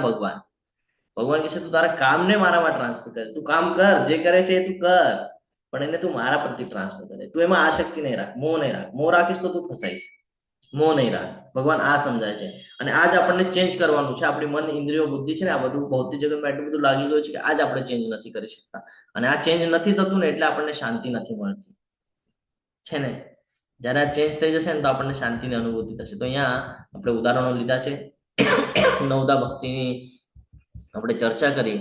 એવી જ રીતે 4 પ્રકારની શ્રેણીઓ જોઈ કે જે ભગવાનના શરણમાં જાય છે. અત્યારથી જે હોય એ હંમેશા શું ઈચ્છા રાખે કે ભાઈ ભૌતિક જગતમાં કાંઈ ને કાંઈ મને પ્રાપ્ત કરવું છે એટલે હું ભગવાનના શરણમાં જાઉં છું. અને પછી કે હું તમને આ આપીશ તો તમે મને આપજો. આપ લેની વાત કરે. જ્યારે કે જે દુઃખી હોય એને કાંઈ લેવા દેવાનું, એને ખાલી એટલું જ હોય કે ભાઈ મારું આ દુઃખ દૂર કરો ને. જ્યારે દુઃખી થાય ત્યારે ઘણા બધા આપણે આગળ એક્ઝામ્પલ છે. આપણે પોતાના એક્ઝામ્પલ પણ આમાં ઉમેરી શકીએ છીએ કે આપણા જીવનની અંદર પણ દુઃખ આવે છે. આવો પ્રસંગ બધા સાથે થયો છે કે ક્યારેક ને ક્યારેક ભગવાનના શરણમાં ગયા હશે તો ભાઈ મારી સાથે જ કેમ આવું થાય છે, મેં તો બધાનું સારું કર્યું છે. બરાબર. તો આ 4 પ્રકારના લોકો છે જે ભગવાનના ભક્ત બની શકે છે, ભગવાનના શરણમાં જઈ શકે છે. અને એ જ કેટેગરીમાં આપણે બધા આવીએ છીએ તો આપણને ઓપોર્ચ્યુનિટી છે, આપણે ભગવાનના ભક્ત બની શકીએ છીએ. આપણે ઓલા 4 લોકોમાં નથી આવતા જે નરાધમ નીચ લોકો છે એ લોકોના, કે એનાથી આપણે નીચેના યોનિમાં જઈએ છીએ, આપણું પતન કરી લઈએ છીએ. તો આપણે એમાં નથી આવતા. તો એ આપણને એક પ્લસ પોઈન્ટ છે. તો આ જ સમજવાનો છે કે આપણને શું લાભ મળી રહ્યો છે ને એને કેવી રીતે આપણે સાધ્ય કરવાનું છે. બરાબર. 4 શ્રેણીઓ જે પવિત્ર લોકોની છે એ ભક્તિ તરફ આગળ વધે છે, ધીરે ધીરે શુદ્ધ ભક્તિ સેવા કરે છે અને સુકૃતિ વાળું જે જીવન છે એ જીવન જીવે છે અને ધીરે ધીરે જ્ઞાન આવે છે અને શુદ્ધ ભક્ત બને છે. જ્યારે શુદ્ધ ભક્ત બને છે ત્યારે ધીરે ધીરે એ ભગવાન સાથે સંકળાય છે. હું આ બધું નથી વાંચતો કારણ કે આ એ જ છે જે હમણાં આપણે ચર્ચા કરી, એ જ બધી બાબતો છે. અહીંયા કેવી રીતે આપણે આપણા કર્મને ભગવાનમાં લગાડી શકીએ, સકામ કર્મમાંથી આપણે કેવી રીતે નિષ્કામ કર્મમાં આવી શકીએ, નિષ્કામ કર્મમાંથી આપણે કેવી રીતે અકર્મમાં આવી શકીએ, આ તમામ પ્રકારનું જ્ઞાન આપણે આનાથી પહેલા 3જા અધ્યાયમાં અને 5મા અધ્યાયમાં સમજી ગયા છીએ. આમાંનો જે પૂર્ણ જ્ઞાની છે અને જે શુદ્ધ ભક્તિમાં તલ્લીન રહે છે તે સર્વશ્રેષ્ઠ છે, કારણ કે હું તેને અત્યંત પ્રિય છું અને તે પણ મને અત્યંત પ્રિય છે. ભગવાન કહે છે કેવા ગુણ હોવા જોઈએ આપણી અંદર, તો કે શુદ્ધ ભક્તિમાં તલ્લીન રહેવો જોઈએ. એને ખબર છે સવારે ઉઠીને મારે આ કરવાનું છે તો આ કરવાનું છે, આ કર્મ મારે નથી કરવાનું, આ બંધનમાં બાંધે છે તો નથી જ કરવાનું. આવી રીતે જે જ્ઞાની, આને જ્ઞાની કીધેલો છે કે જેને સારા નરસાનું જ્ઞાન છે, આને જ્ઞાની કીધો છે. બરાબર. એ જે પૂર્ણ જ્ઞાની છે, જેની આગળ પૂર્ણપણે જ્ઞાન છે, એ શું કરે છે? હંમેશા શુદ્ધ ભક્તિમાં તલ્લીન રહે છે. એની ભક્તિ શુદ્ધ હોય છે. હંમેશા એના કર્મ દિવ્ય કર્મ હોય છે, અકર્મ હોય છે, ભગવાન સાથે સંકળાવીને રાખે છે પોતાને. તો ભગવાન કહે છે આવો ભક્ત મને બહુ પ્રિય છે અને એ બધાને પ્રિય હોય છે. હું પણ તેને પ્રિય હોઉં છું, તે પણ મને પ્રિય હોય છે અને બધા જ સમાજની અંદર જે કોઈ પણ છે એ બધાને પણ એ ગમશે, કારણ કે એની વૃત્તિ એ પ્રમાણેની હશે. એ બધાને કોઈ કાંઈ બોલી જશે તો એને કહેશે હા જવા દે, વાંધો નહીં, માફ કરી દો. એની વૃત્તિ હશે. એને ખબર છે કે ભાઈ આ ભૌતિક જગતમાં મારું કાંઈ છે નહીં તો હું શું કામ એની સાથે ચર્ચા વિચારણા કરું. મારે તો ભગવાન સાથે લેવા દેવા છે, તો હું ભગવાનના ભક્તિમાં મારે ધ્યાન આપવું જોઈએ. બાકી કોણ શું બોલે છે એમાં મારે ધ્યાન નથી આપવાનું. કોણ મારી સાથે શું કરે છે એનો કર્મ છે. મારે એની સાથે ખરાબ નથી કરવાનો, એ મારો ધર્મ છે. કારણ કે મને શાસ્ત્રએ શીખવાડ્યું છે કે ભાઈ હું એની સાથે ખરાબ કરીશ તો હું કર્મના બંધનમાં બંધાઈશ. ઓલું કીચડ હોય તો કીચડમાં તમે પથ્થર મારો તો શું થાય? કીચડ આપણા ઉપર ઉડે. એટલે પથ્થર મારવો જોઈએ કે ન મારવો જોઈએ, એ આ બધું શાસ્ત્રમાંથી જ્ઞાન આપણને મળે છે કે સામેવાળો જે કરે એનું કર્મ છે, આપણે નથી કરવાનું એની સાથે કઈ ખરાબ. કારણ કે એ કર્મના બંધનમાં બંધાય છે, એના કર્મ ભોગવવાનો છે. તો આપણે એમાં નથી ફસાવાનું. જો શાસ્ત્રોમાં ઘણી બધી કથાઓ પણ છે, કથાનો આધારે આપણે આ બધું સમજી શકીએ છીએ. 4 પ્રકારના લોકોની આપણે વાત કરી. આગળ વધીએ. આ બધા ભક્તો નિસંદેહ ઉદાર મનવાળા હોય છે. આવા જો ઉદાર મનવાળા હોય છે ને અહીંયા કહે છે, પરંતુ જે મનુષ્ય મારા જ્ઞાનમાં સ્થિત થયેલો છે તેને હું મારા પોતાના આત્મ સમાન ગણું છું. તે મારી દિવ્ય સેવામાં તન્મય રહેતો હોવાથી તે સર્વોચ્ચ અને સર્વથા સંપૂર્ણ ધ્યેય એવા મને નિશ્ચિત રૂપે પ્રાપ્ત કરે છે. એનું ધ્યેય એક જ હોય કે કૃષ્ણ પ્રાપ્તિ. કૃષ્ણ પ્રાપ્તિ એટલે શું? કે ભાઈ આ દુખાલે એમને છોડવું. આ સમજવું પડશે આપણે કે ભાઈ ભગવાનની ભક્તિ શું કામ કરવાની છે? તો કે ભાઈ આ જે જન્મ મૃત્યુ જરા વ્યાધિનું આ જે ચક્ર છે ને, આ 14 લોકમાં ફરવાનું, એનાથી બચવાનું છે. કારણ કે આમાં જશું આપણે એવી પણ ઈચ્છા હોય કે ભાઈ હું બ્રહ્મલોકમાં વયો જાઉં, કે હું દેવલોકમાં વયો જાઉં. અરે પણ દેવલોકમાં ગયા પછી પાછું તારું અહીંયાના કર્મ ભોગવીને પાછું અહીંયા જ આવવાનું છે. તો પાછું આ જીવન શું કામ જીવવાનું? જ્યારે કે અહીંયા રહેવાનું જ નથી. અહીંયા આવશે એટલે દુઃખમાં જ છીએ. ત્યાં પણ દુઃખ છે ને, ત્યાં પણ તો તકલીફ છે. તો એનાથી બચવું હોય તો શું કરવું પડશે? તો કે ભગવત ધામ જવું પડશે. અને ભગવત ધામ માટે શું જરૂરી છે? તો કે ભગવાનની ભક્તિ, ભગવાનનું શરણ બહુ ઇમ્પોર્ટન્ટ છે, મોસ્ટ ઇમ્પોર્ટન્ટ છે કલયુગની અંદર.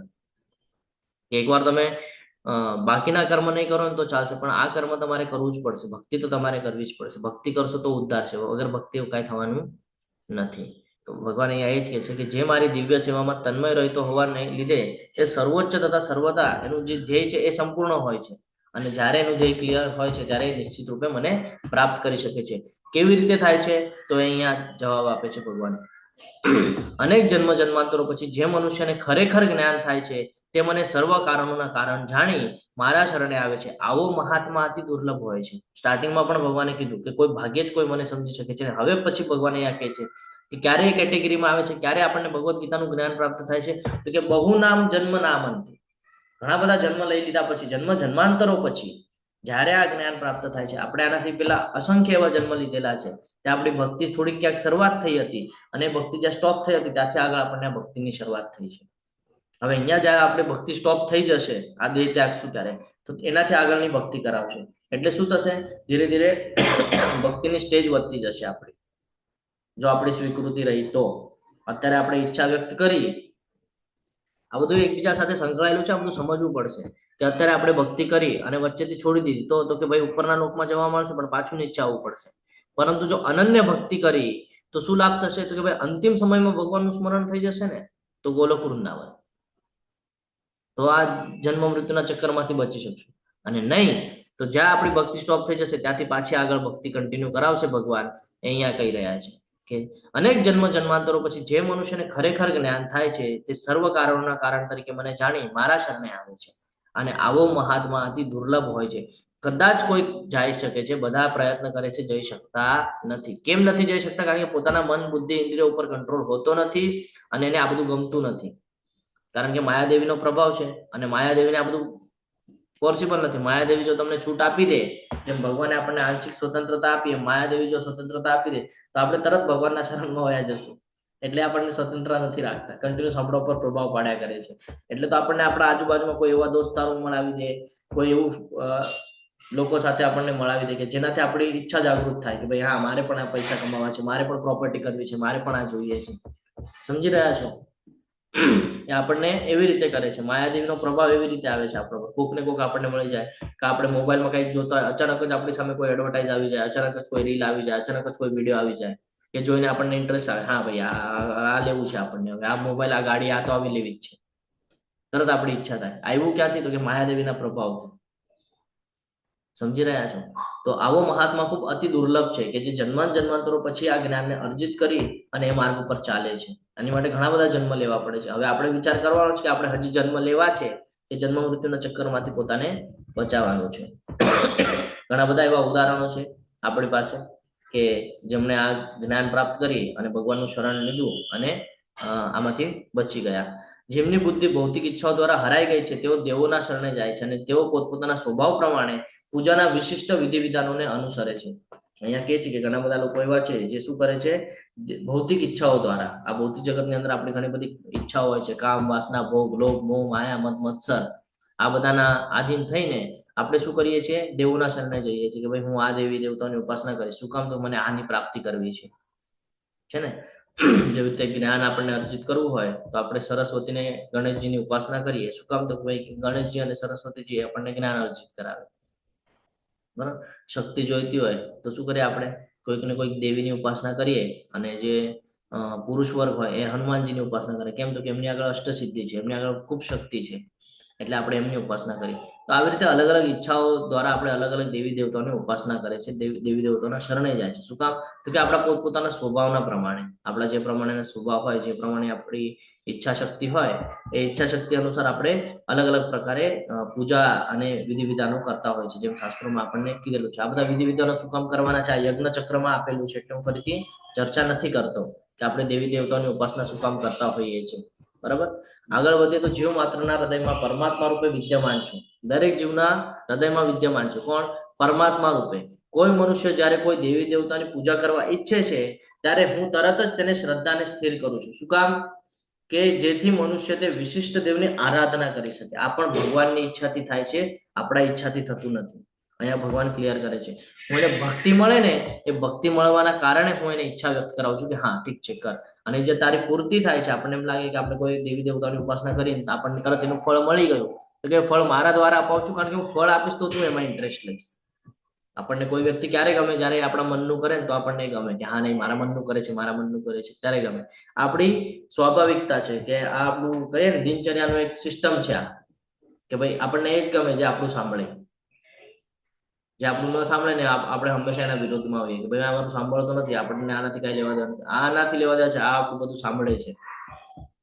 તો ભગવાન કે છે એ હું જ કરાવું છું. શું કામ? તો કે ભાઈ તું આ ભૌતિક જગતમાં ફસાયા કરે છે ને, હું તને ચાન્સ આપું છું કે તું એનાથી બચ. એ માર્ગ પર કેમ હોય ને, પણ તું ભક્તિ તો કરીશ. તું ભલે એની ઉપાસના કરતો, ઇનડાયરેક્ટ તું મારી જ ઉપાસના કરે છે, કારણ કે આ બધા મારા જ ડિપાર્ટમેન્ટ આપેલા છે ને. એટલે ભગવાન કે છે કે જીવ માત્ર હૃદયમાં જે પરમાત્મા રીતે હું બેસેલો છું, વિદ્યમાન થયો છું, તો હું જ આપું છું તમને આ ઈચ્છા, તમારી શ્રદ્ધા છે એ સ્થિર કરાવું છું, તમારી જે ઈચ્છા છે એની પૂર્તિ કરાવું છું, જેથી તમે આ ભૌતિક જગતને છોડો. જો ભગવાન આપણી માટે કેટલા તત્પર હોય છે કે આપણે આ ભૌતિક જગતના સંસાધનને છોડીએ, એની માટે આપણની અંદર ભક્તિને કહીએ ને એક બીજ અંકુર ફૂટે, એની માટે ભગવાન જ પ્રયત્ન કરે છે. આપણે તો કરતા પણ નથી. આપણે તો હજી ઈચ્છા રાખીએ છીએ નહીં મારે તો એમાં જ રહેવું છે, મારે તો ઓલા દલદલમાં જ ફસાઈને રહેવું છે, કાદવ કિચડમાં છે ને, દુઃખાલયમાં. પણ ભગવાન આપણને કહે છે કે નહીં, નીકળ ત્યાંથી, તેની માટે નથી. તું મને પ્રોમિસ કરીને ગયો હતો કે હું એ ભોગ ભોગવીને તરત આવી જઈશ. હવે તો તું કહે છે મને અહીંયા જ મજા આવે છે, હવે મારે આવું જ નથી. ઓલા નાના બાળકોને ગાર્ડનમાં મૂકી દે તો ઘરે જવાનું નામ જ ન લે, નહીં હજી રમવું છે, હજી રમવું છે. ચાન્સ પડી જાય તો પણ નહીં, મારે તો રમવું જ છે. આવી કઈક પરિસ્થિતિ આપણી છે કે આપણે પણ ભગવાન કહે છે નહીં હજી રહેવા દો ને, હજી થોડું રહેવા દો ને. એવી રીતે આપણે કરીએ છીએ. તો ભગવાન કહે છે એ જે આરાધના છે એ તમે કરો છો, એની ઈચ્છા પણ હું, એટલે તમારી ઈચ્છા પણ પૂરી હું જ કરાવું છું.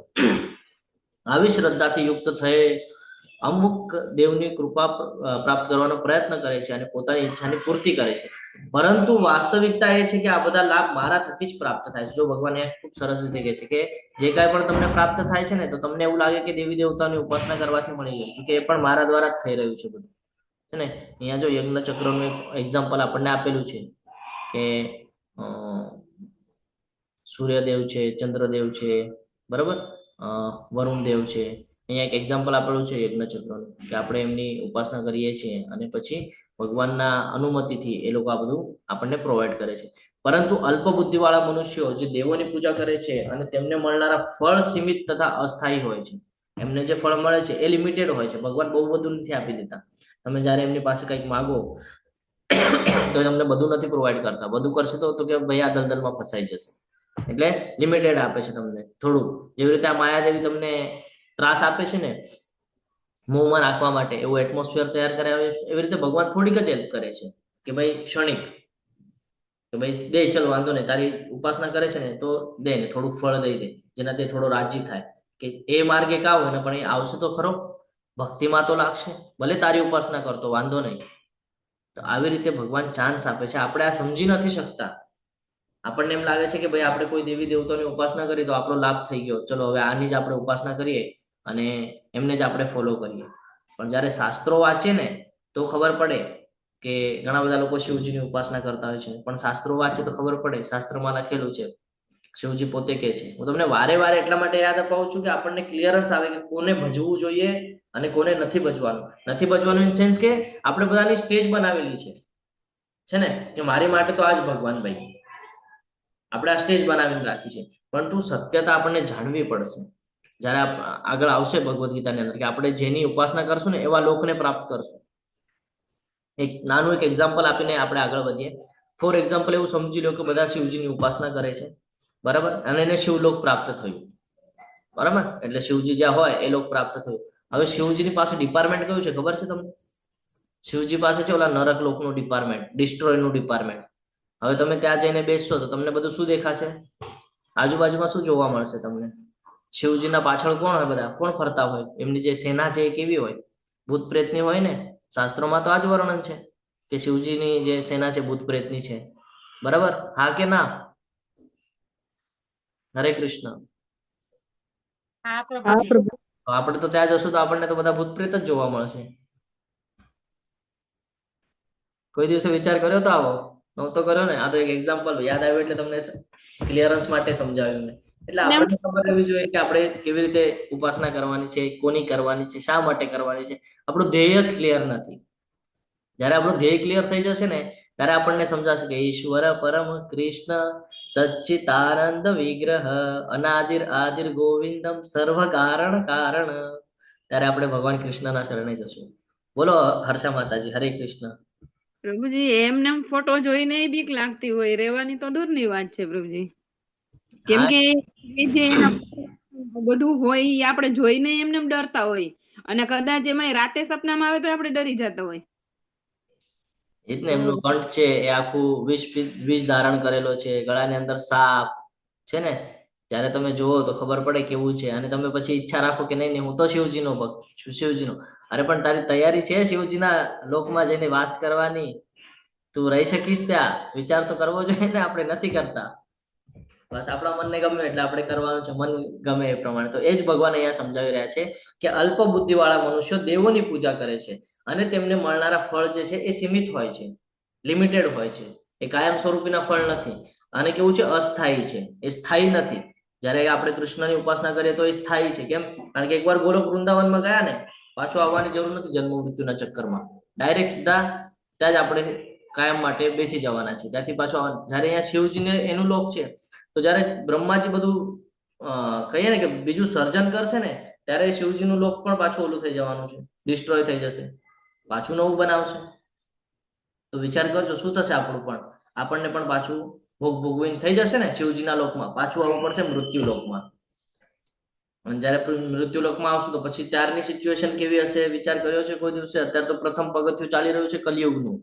પાછા જ્યારે જન્મ લઈને આવશો તો કયા કલિયુગના ચરણમાં આવશો એ ખબર છે? નથી. અત્યારે તો બી ધર્મ દેખાય છે, અત્યારે તો બી ફ્રીમાં ભગવદ્ ગીતા આપણને સાંભળવા મળે છે. ભવિષ્યમાં તો આ પણ નહીં હોય તો શું કરશો? કેવી રીતે ભગવત ધામની પ્રાપ્તિ થશે? કેવી રીતે પોતાનો ઉદ્ધાર થશે? પતન જ થઈ જશે.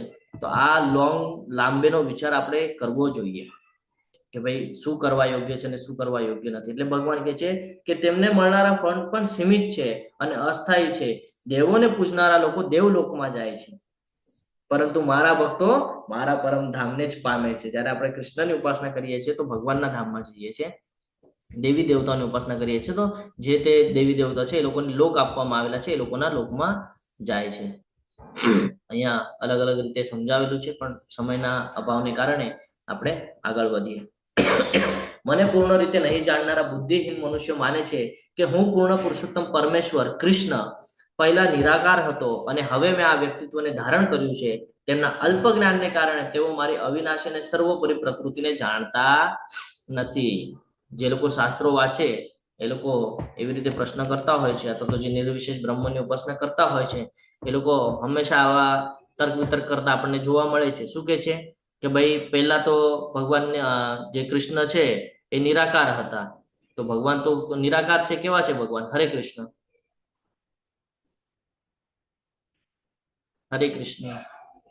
ભગવાન કેવા છે? નિરાકાર છે કે સાકાર છે? સાકાર તો આ જાણવું જરૂરી છે આપણને. પણ ઘણા બધા લોકો શું કરે છે?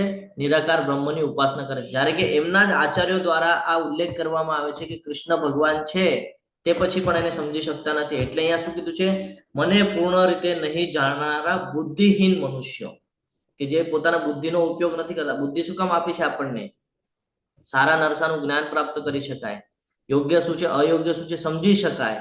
આ સમજવા માટે આપણને બુદ્ધિ આપેલી છે, અને બુદ્ધિ જો આપણે ભગવાનમાં લગાડીએ તો આપણને આ જ્ઞાન પ્રાપ્ત થાય. પણ શું કરે છે એ લોકો? આ એક્સેપ્ટ જ કરી શકતા નથી. અને એ લોકોનું સ્ટેટમેન્ટ શું હોય છે કે કૃષ્ણ પહેલા નિરાકાર હતા અને હવે વ્યક્તિત્વને ધારણ કર્યું છે. પણ એ લોકો ભાગવતમ વાંચતા નથી.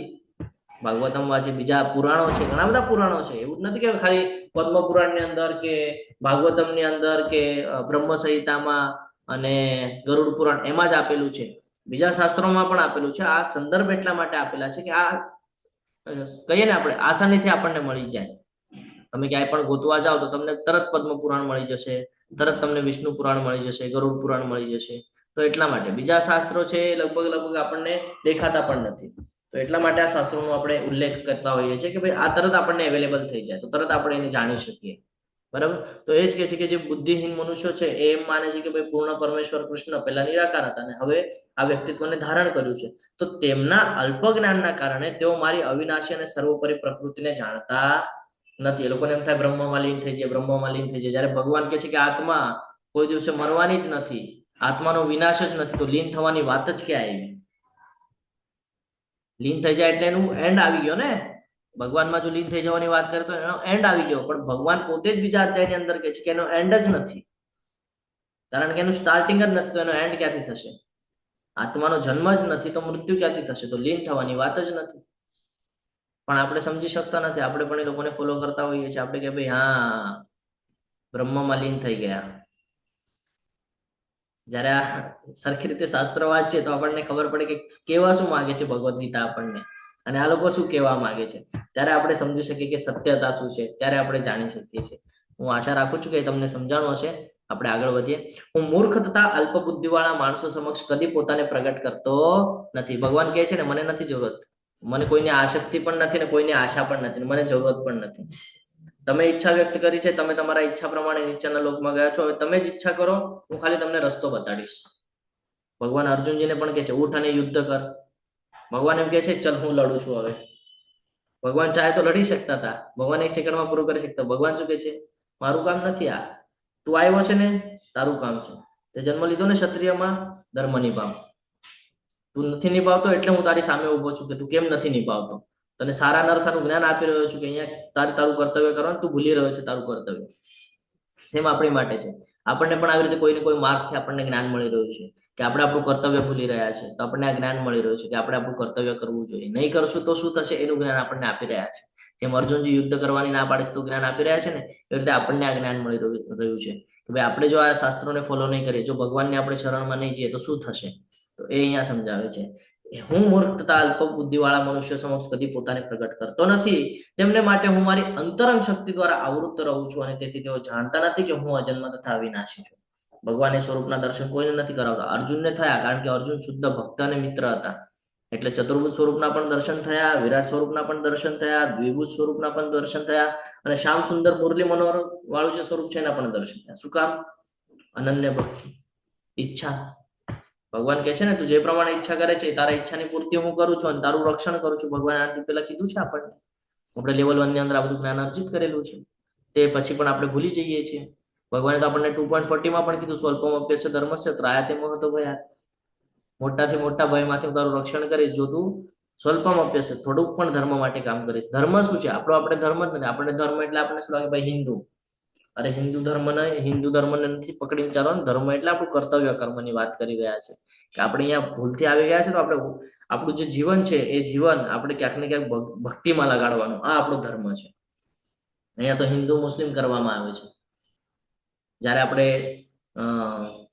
ચૈતન્ય ચરિતામૃત ને બધી આદિ લીલા ને બધું વાંચે ને તો એમાં ખબર પડે કે જે મુસલમાન સમાજમાં હોવા છતાં પણ એ લોકો ભક્તિમાં આવેલા છે. ઘણા બધા એવા લોકો છે. હવે આપણે જે ફોરેનર કરીએ છીએ કે ફોરેનરમાં વધારે ભક્ત છે, એ તો ક્રિસ્તન ઓલું અપનાવતા હતા ને, ક્રિશ્ચન લોકોનું જે અ, જાતિ સમજીએ છીએ આપણે એ અપનાવતા હતા ને, તો એ પણ તો ભગવાનના ભક્ત છે.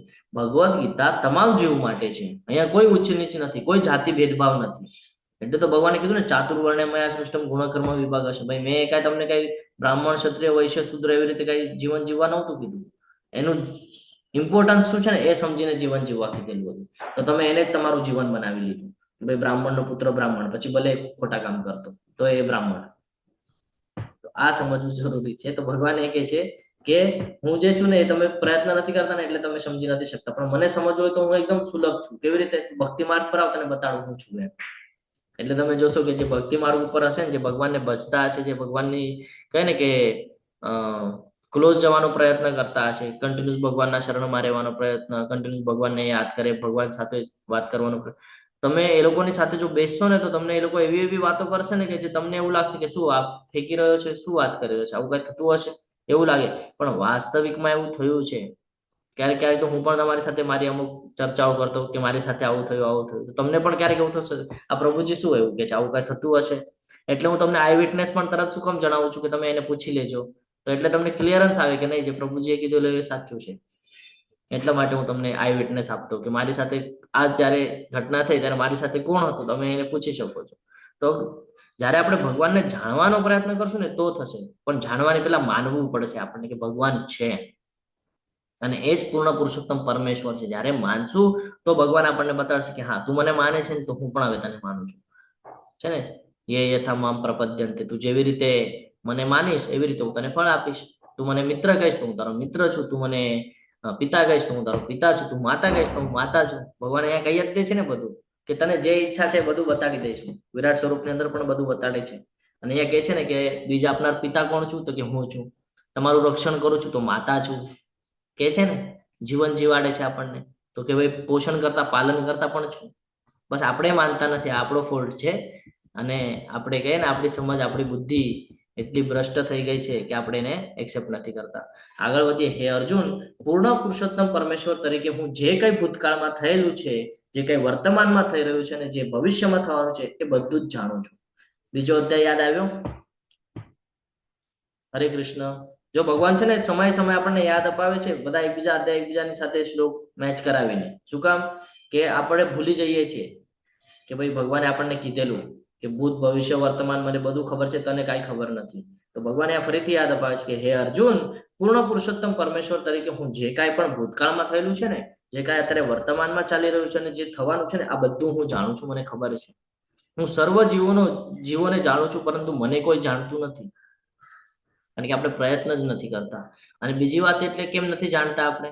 તો આપણે જોતા નથી એટલે નથી જાણતા, બરાબર ને? અથવા આપણે પ્રયાસ નથી કરતા એટલે નથી જાણતા, અથવા તો આપણે સમજી જ નથી શકતા કે ભગવાન જે પુરુષ અવતારની વાત કરે છે તો કેવી રીતે શક્ય છે પુરુષ અવતાર, કે ભાઈ મહાવિષ્ણુ, ગર્ભોદક્ષાય વિષ્ણુ અને શિરોદક્ષાય વિષ્ણુ દરેકના હૃદયમાં પણ આપણે આવા તર્ક વિતર્કો લગાડીએ છીએ, છે ને. તો આપણે એવા સમયે પોતાને એવી રીતે પૂછવાનું છે કે જ્યારે અચાનક કંઈક યાદ આવી જાય છે તો અચાનક ભૂલી જાય છે તો એ શેના બેઝ પર થાય છે? આપણને ભૂખ લાગી ખબર પડે છે, શેના બેઝ પર ખબર પડે છે આપણને ભૂખ લાગી? અચ્છા ચલો, આપણામાં એટલી શક્તિ છે કે આપણે ખાઈએ છીએ તો પચન કેવી રીતે થાય છે? કોના બેઝ પર પચન થાય છે? સવારે સૂર્ય આવે છે, કોના બેઝ પર સૂર્ય આવે છે? ચંદ્ર આવે છે, કોના બેઝ પર આવે છે? ગ્રહ નક્ષત્રો કોના બેઝ પર ચાલી રહ્યા છે? વરસાદ કોના બેઝ પર આવી રહ્યો છે? કંઈક તો શક્તિ છે ને, કંઈક તો છે ને, એ વગર તો કેવી રીતે પોસિબલ છે? આપણો જન્મ થાય છે શેના બેઝ પર થાય છે? મૃત્યુ થાય છે, ચલો જન્મ છોડી દો, મૃત્યુ શેના બેઝ પર થાય છે? કોણ કરાવે છે મૃત્યુ? કોઈ દિવસે વિચાર કર્યો આ બાબતનો કે ભાઈ મૃત્યુ આવે છે કેવી રીતે આવી જાય છે અચાનક, કે ભાઈ એના શરીરમાંથી આત્મા નીકળી જાય? કેમ આવી રીતે કેમ થાય છે? આપણી તો ઈચ્છા નથી મૃત્યુની. મૃત્યુથી તો આપણે બધા ભય છે, આપણને ડરીએ છીએ, તો મૃત્યુ આવે છે કઈ રીતે? કોઈ દિવસે વિચાર કર્યો? બોલો હર્ષા માતાજી. પ્રભુજી હરે કૃષ્ણ. પ્રભુજી તમે જેમ કીધું ને મૃત્યુ કેમ આવે છે, પ્રભુજી અહીંયા મારા ઘર પાસે કાલે ફાટક છે તો ટ્રેન જતી હતી પ્રભુજી. તો ઈ 3 વંદે ભારત પ્રભુજી, તો ઈ 3 લોકો સેલ્ફી લેવા ગયા કે અમે આ વંદે ભારત અહીંયા આવી છે તો અમે સેલ્ફી લઈ લે. અને પ્રભુજી ઈ ત્રણેય જણા ઈ ટ્રેન ની નીચે આવી ગયા ને ત્યાં ત્રણેય જણાનું મૃત્યુ થઈ ગયું. એ લોકોએ ક્યાં વિચાર્યું હતું કે અમારું મૃત્યુ થશે? એ લોકો એને તો એવું વિચાર્યું હતું ને કે અમે સેલ્ફી લઈ લઈએ અને બધા અમને કે ઓહો વાહ વાહ તમે તો સેલ્ફી લીધી વંદે ભારતની. તો આવી રીતે પ્રભુજી મૃત્યુ કોઈની રાહ નથી જોતું. પણ છતાં પણ પ્રભુજી હરે કૃષ્ણ હા પ્રભુજી. પેપરમાં આવ્યું હતું આ વંદે ભારતનું. હરે કૃષ્ણ. મારા ઘરની બાજુમાં જ છે. હરે કૃષ્ણ. તો આ જાણવું જરૂરી છે. એટલે જ ભગવાન કહે છે ને, મૃત્યુ તમને નથી ખબર ક્યારે આવશે, મને ખબર છે તમારું મૃત્યુ ક્યારે લખેલું છે મેં. તો તમે જો અત્યારે ભગવાનની ભક્તિ કરશો તો અંતિમ સમયમાં તમને સ્મરણ થશે, કારણ કે તમને તમારો અંતિમ સમય ખબર નથી, છે ને, ભગવાનને ખબર છે. એટલે ભગવાન કહે છે જો તું મારા સાનિધ્યમાં રહ્યો ને તો તારો અંતિમ સમય મને ખબર છે ક્યારે આવશે, અને જો તું અત્યારે મને ભજીશ તો અંતિમ સમયમાં હું તને એવી સિચ્યુએશન ક્રિએટ કરાવી દઈશ કે તારી આજુબાજુમાં મારું સ્મરણ થશે, કે તને હું કન્ટિન્યુઅસ યાદ અપાવીશ કે ભાઈ મારું સ્મરણ કર, મારી પાસે આવવાનું છે તારે. તો આ છે. અને ભગવાનને આપણે જાણી નથી શકતા, એટલા માટે જ જાણી નથી શકતા કારણ કે આપણે ફોલો નથી કરતા, માનતા નથી, છે ને. અને આજે ભગવાનની જે અંતરંગ અને બહિરંગ શક્તિ છે આપણે આને સમજી શકતા નથી. પહેલી વાત એટલે આપણી જે બુદ્ધિ છે એ માનવા જ તૈયાર થતી નથી આ ભગવાનની શક્તિઓ દ્વારા બધું થઈ રહ્યું છે, આ માયાદેવી દ્વારા થઈ રહ્યું છે. આપણને એમ લાગે છે ભાઈ મિથ્યા અહંકારની અંદર આપણે જીવન જીવી રહ્યા છે, ભાઈ મારી માટે છે ને હું જ કરી રહ્યો છું બધું, ને આ બધું મારે જ ઓલું કરવાનું છે. તો આ બધું મોહમાં આવવાના લીધે આપણે આ બધું કરી રહ્યા છે. પણ ભગવાન જે કે છે કે મને જાણવું હોય તો તું જાણી શકે છે, પણ કેવી રીતે? અનન્ય ભક્તિભાવ દ્વારા તું મને જાણી શકે છે. જો અહીંયા કે છે આગળ, હે ભારત, હે શત્રુ વિજેતા, સર્વ જીવો જન્મ લઈને ઈચ્છા તથા દ્વેષથી ઉત્પન્ન થતા દ્વંદ્વોથી મોહગ્રસ્ત થઈને આ શક્તિને પામે છે. શું થાય છે? આપણે બધા શું કરીએ છીએ કે જેટલા પણ અહીંયા જીવો છે તમામ, તમે હું બધા આવી ગયા, આપણે શું કરીએ છીએ? જન્મ લઈએ છીએ. જન્મ લેવાની સાથે ધીરે ધીરે આપણે મોટા થઈએ એમ આપણી ઈચ્છાઓ વધતી જાય, બરાબર? ઈચ્છાઓ વધતી જાય એટલે આપણે એકબીજા સાથે હરીફાઈ કરીએ, પછી કોઈ આપણેથી આગળ નીકળી જાય આપણે દુજાભાવ રાખીએ, દ્વેષ કરીએ એનો, કે ભાઈ આ નહીં, હું જ શ્રેષ્ઠ છું, હું જ શ્રેષ્ઠ છું. આનાથી શું આવે? અહંકાર આવે, અને અહંકાર આવવાથી શું થાય? દ્વંદ્વો ઉત્પન્ન થાય છે ને, અલગ અલગ તકલીફ, અડચણો ને બધું ઉત્પન્ન થાય. અને એનાથી શું થાય છે? આપણે આ શક્તિના લીધે આખા મોહિત થઈ જઈએ છીએ, અને આપણે આખું પોતાનું કહીએ ને કે તહેસ નહેસ કરી લઈએ છીએ પોતાને. એટલા માટે ભગવાન અહીંયા કહે છે કે જે મનુષ્ય પૂર્વ જન્મમાં તથા આ જન્મમાં પુણ્ય કર્મો કર્યા છે અને જેમના પાપ કર્મો સમૂળગા નષ્ટ થયા છે તેઓ મોહના દ્વંદ્વથી મુક્ત થઈ જાય છે અને મારી સેવામાં દ્રઢ નિશ્ચયપૂર્વક પરોવાઈ જાય છે. કોણ ભગવાનની ભક્તિ કરી શકે છે? એની આ એક ક્વોલિટી કીધી છે કે જે લોકોએ પૂર્વ જન્મમાં ભગવાનની ભક્તિ કરી હશે, જે અધૂરી થઈ હશે ત્યાંથી હું કન્ટિન્યુ કરાવીશ. બીજું તો કે જે લોકોએ આ જન્મની અંદર પુણ્ય કર્મ કર્યા છે. હવે આપણે તો ઘણા બધા કર્મ કર્યા છે. હવે ઘણા બધા લોકો એમ કહે છે પ્રભુજી મેં તો બહુ દાન કર્યું છે, હું તો દાનવીરમાં ઘણું કરું છું, લાખો ને કરોડો દાન કરી દઉં છું, પણ ઈચ્છા નથી રાખતા. ઘણા બધા લોકો એવું કે છે. ઠીક છે, ઈચ્છા નથી રાખતા એ પણ એક્સેપ્ટ છે, પણ જે દાન કર્યું છે એની પાછળ તમે વિચાર કરજો કે તમે જે દાન કર્યું એ શું કર્યું તમે દાન, એનું સામેવાળાને લાભ કયો થયો? ભૌતિક જગતનો લાભ થયો ને આધ્યાત્મિક લાભ થયો કે નથી થયો? તો એ દાન કોઈ કામનું નથી. શાસ્ત્રમાં વર્ણન છે દાન પુણ્ય એવું કરવું જોઈએ કે જેનાથી આધ્યાત્મિક લેવલમાં એની પ્રગતિ થાય, એનું જે આગળનું સ્ટ્રક્ચર છે એ સુધરે, એની માટે દાન કરવાનું છે. દાન એવી રીતે નથી કરવાનું કે એનું હમણાં વર્તમાન સુધારવા માટે દાન નથી કરવાનું, ભવિષ્ય સુધારવા માટે દાન કરવાનું છે. એટલે દાન પણ એવી રીતે કરવાનું છે. તો અહીંયા એ જ કહે છે કે જેને આ જન્મમાં પુણ્ય કર્મ કર્યા છે એ લોકોના સમૂળા જયારે પાપ કર્મો નષ્ટ થઈ જાય છે, ધીરે ધીરે શું કરીએ છીએ આપણે? જો પાપ અને પુણ્યનું જે પલડું છે આપણે હમણાં ચર્ચા કરી કે પાપ બહુ વધારે કરી નાખ્યું છે, ધીરે ધીરે આપણે જયારે પુણ્ય કરશું તો પુણ્ય જયારે ભારી થઈ જશે ને ત્યારે આપણને ચાન્સ મળશે કે આપણે આ બધા દ્વંદ્વોથી મુક્ત થઈએ. અને પુણ્ય ભારી કરવા માટે શું કરવું પડશે? અનન્ય ભક્તિ. એક જ માર્ગ છે આપણે આગળ, બીજો કોઈ માર્ગ નથી. કારણ કે આપણે જો દેવી દેવતાઓની ઉપાસના કરવા જશું તો ભગવાન કહે છે તો મારી ઈચ્છાથી થાય છે. તો હવે આપણે આગળ ઓપ્શન કયો બચ્યો? એક જ ઓપ્શન બચ્યો છે આપણે આગળ કે હરિર નામ કેવલમ કલો નાસ્તે ગતિર અન્યથા. બીજો કોઈ જ આપણે આગળ ઓપ્શન છે ને, એક જ છે ભગવાનના પવિત્ર નામનો જપ કરવો.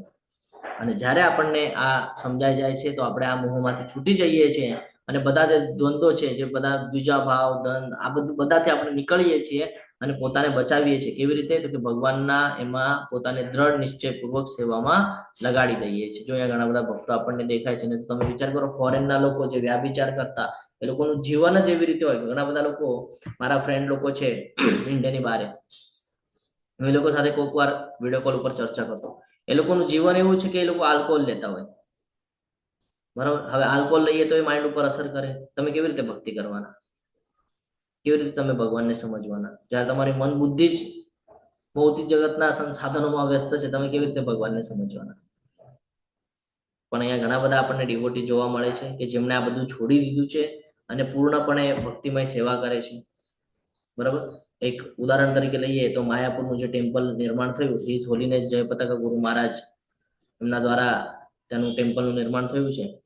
તો અમરીશ પ્રભુજી, જેને એલ્ફર્ડ ફોર્ડ તરીકે આપણે ઓળખીએ છીએ, જેમનું ભૌતિક નામ એલ્ફર્ડ ફોર્ડ છે, ફોર્ડ કંપનીના માલિક છે. આજે 4 વ્હીલર જે બને છે ને ફોર્ડ, એના માલિક છે. એ એમના શિષ્ય છે હિઝ હોલીનેસ જય પતાકા ગુરુ મહારાજના.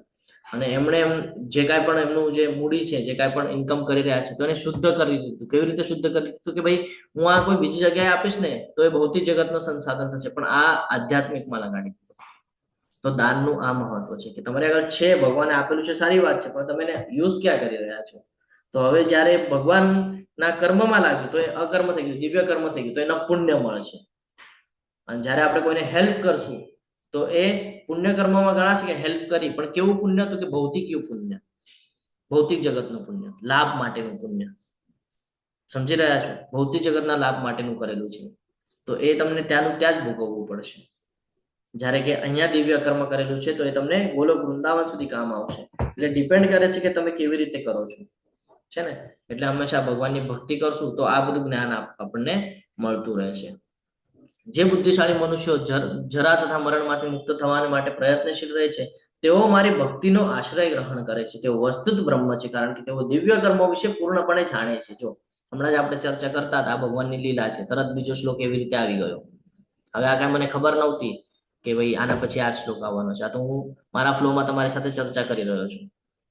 તો કે છે જે બુદ્ધિશાળી મનુષ્યો જન્મ મરણના ચક્કરમાંથી બચવાનો પ્રયત્ન કરે છે ને, એ હંમેશા શું કરે?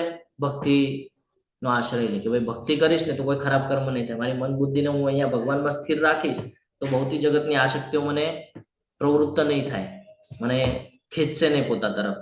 અને સતત શું કરે? પ્રયાસ કરે ભગવાનના ભક્તિમાં. બરાબર? તેઓ વસ્તુત બ્રહ્મ છે. કેમ? કારણ કે આપણે જે કાંઈ પણ કર્મ કરીએ છીએ દિવ્ય થઈ જાય છે, કારણ કે આપણે એને ભગવાનને સેન્ટરમાં રાખીને ભગવાનના માટે થઈને કરીએ છીએ, એમના પ્રસન્નતા માટે થઈને કરીએ છીએ.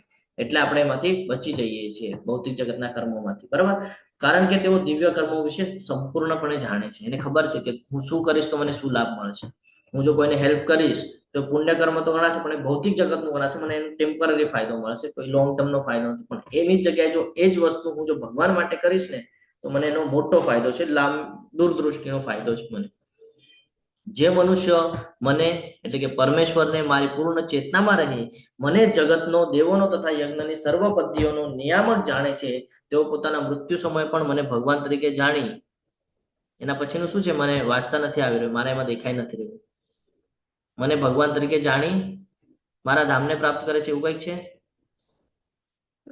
અહીંયા બી એવું છે, દેખાતું નથી. ઓકે, તો આ છેલ્લો શ્લોક છે અને છેલ્લા શ્લોકની અંદર ભગવાન આપણને ખૂબ સરસ રીતે અહીંયા સમજાવી રહ્યા છે કે જે મનુષ્ય મને પરમેશ્વરને મારી પૂર્ણ ચેતનામાં રહી મને જગતનો, દેવોનો તથા યજ્ઞનો સર્વ પદ્ધતિઓનો નિયામક જાણી તેઓ પોતાના મૃત્યુ સમયે પણ મને ભગવાન તરીકે જાણી તથા સમજી શકે છે. કે છે ભગવાન તરીકે જાણી અને સમજી શકે છે. કોણ સમજી શકે? જે સતત ભગવાન સાથે કનેક્ટિવિટી બનાવીને રાખી હોય ને એ જ સમજી શકે છે. આ ફરીથી અહીંયા યાદ અપાવે છે 5.29 ભોક્તારમ યજ્ઞ તપસ્યા સર્વલોક મહેશ્વરમ. ફરીથી સમજાવે છે કે જે મનુષ્ય મને પરમેશ્વરને મારી પૂર્ણ ચેતનામાં રહી મને જગતનો, દેવોનો તથા યજ્ઞની સર્વ પદ્ધતિઓનો નિયામક. ભોક્તારમ યજ્ઞ તપસ્યા સર્વલોક મહેશ્વરમ છે ને. આ ક્યારે યાદ રહે આપણને? જયારે આપણે રીડિંગ કર્યું હોય ને તો યાદ રહે કે હા આવું કંઈક પેલા ભગવાને કીધેલું હતું. એ જ ફરીથી અહીંયા કે છે. એ જ લોકો જાણી શકે છે કે મૃત્યુ સમયે કેવી રીતે ભગવાનનું સ્મરણ કરવાનું છે. રાઈટ સાઈડમાં એક ખૂબ સરસ આપણને બોધ અપાય છે કે ભીષ્મ પિતામહ હતા કૌરવોની સાઈડ, અધર્મની સાઈડ, પણ ત્યાં રહીને પણ ધર્મ કરી રહ્યા હતા, છે ને. એમણે પ્રણ લીધેલો હતો કે ભાઈ હું મારા રાજ્ય પ્રતિ એકનિષ્ઠ રહીશ. તો એની જગ્યાએ યોગ્ય હતા. આપણે પણ આપણી જગ્યાએ યોગ્ય છે કે ભાઈ અહીંયા જન્મ પ્રાપ્ત થયો છે તો આપણું કર્તવ્ય આપણને કરવું પડશે, છે ને. ફેમિલીનું રક્ષણ, ફેમિલીને જે સંભાળવાનું કામ છે બધું આપણને કરવું પડશે. આ આપણે આવી રીતે સમજી શકીએ. ભીષ્મ પિતામહે રાજ્યની સંભાળ કરી તો આપણે આપણા ફેમિલીની સંભાળ કરી. પણ હજી શું કરી શકાય? તો એવું કોઈ કર્મ નથી કરવાનું કે જેનાથી ફસાઈ જાય. એટલે કોઈ દિવસે દુર્યોધનને એ લોકોને તથાસ્તુ નથી કીધું. જયારે આવતા હતા પહેલા અધ્યાયની અંદર આપણે જોયું કે એમની પાસે જવાની પહેલા તથાસ્તુ નથી કીધું. શું કીધું છે કે ભાઈ શંખ ફૂંકી દીધો એટલે એને એમ લાગે કે ભાઈ હું તારી સાઈડથી જ છું. અને તમને ખબર હશે કે બાણની એક કથા છે કે એવી રીતે પ્રણ લઈ લીધેલો, ગુસ્સો આવી ગયો હતો દુર્યોધનને. તો કે ભાઈ તમે અમારી ટીમમાં છો, તમારી પાસે આટલું બધું બળ છે તો તમે કેમ એ લોકોને પૂરું નથી કરી નાખતા? રોજ તમે આટલા લોકોને મારો છો ને તમે આ 5 પાંડવોને શું કામ નથી મારતા? શું કામ દર વખતે બચાવો છો યુદ્ધમાં તમે? તો એના પર ઓલા થઈ ગયા અને ત્યારે પછી એમ કહેવામાં આવ્યું ભીષ્મ પિતામહ, તો ભીષ્મ પિતામહે કહી દીધું ઠીક છે, તમારી ઈચ્છા છે ને આ 5 બાણ, આ 5 બાણ કાઢ્યા છે ને કાલે હું એ લોકોનો વધ કરી નાખીશ. ભગવાને તરત જ મોકલાવ્યું, 5 બાણ મંગાવી લીધા. એ કથા છે, હું અત્યારે નથી ડિસ્કસ કરતો કારણ મોટી કથા છે ને, હું શોર્ટમાં કહીશ તો તમને સમજાશે ને. ખૂબ સરસ કથા છે. તો આપી દીધા. તો એમને પણ ખબર હતી કે કોઈ આટલા રાતના કોઈ આવી ન શકે, કોઈને ખબર નથી મેં આવું કંઈક કીધું છે કે ભાઈ હું કાલ સવારે આવી રીતે મારવાનો છું. આ ભગવાને જ મોકલાવેલું છે. તરત આપી દે છે ખુશી ખુશી બાણ કે ભાઈ આ લઈ જાવ કરીને તરત આપી દે છે. તો આ સમજાય છે, ખબર પડી જાય છે કે ભગવાન કેમ, કારણ કે ભગવાનનું સ્મરણ છે ને. ખબર છે કે આવું કોઈ કરી ના શકે, આ લીલા ભગવાન જ કરી શકે, બીજું કોઈ ન કરી શકે. નહીં તો જે કાલે મૃત્યુ થવાનું છે એનું મૃત્યુથી બચાવી લીધા 5 પાંડવોને. વિચાર કરો તમે ભીષ્મ પિતામહ પાસેથી. ભીષ્મ પિતામહ એ સેનાપતિ હતા એ લોકોના એના, તો એનાથી એને બચાવી લીધું. તો આ કથાઓ એટલા માટે સમજવાની છે કે ભગવાનના સાનિધ્યમાં રહીએ ને તો કેવી રીતે રક્ષણ થાય છે ને એ આપણને ખબર પડે છે. સ્વલ્પમ અપ્યસ્ય ધર્મસ્ય ત્રાયતે મહત્વ એ આપણને અહીંયા ખબર પડે છે. તો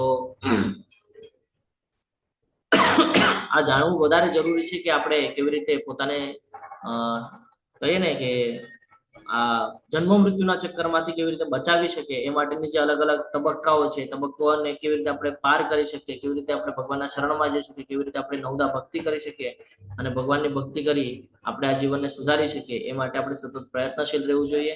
ભક્તિની શરૂઆત થઈ ગઈ છે. 7મો અધ્યાય અહીંયા પૂર્ણ થાય છે. તમે બધા ખૂબ શાંતિપૂર્વક મને સાંભળો એટલે તમારા બધાનો ખૂબ ખૂબ આભાર વ્યક્ત કરું છું. આ સાથે આપણે આજનો અધ્યાય અહીંયા પૂર્ણ કરીએ છીએ. વાંછા કલ્પતરુભ્યશ્ચ કૃપા સિંધુભ્ય એવ ચ પતિતાનાં પાવનેભ્યો વૈષ્ણવેભ્યો નમો નમઃ. અનંત કોટી વૈષ્ણવ વૃંદ की जय, भगवद गीता की जय, श्री प्रभुपाद की जय, सद्गुरुदेव की जय. हरे कृष्ण कृष्ण कृष्ण हरे हरे, हरे राम राम राम हरे हरे. હરે हरे कृष्ण प्रभु जी.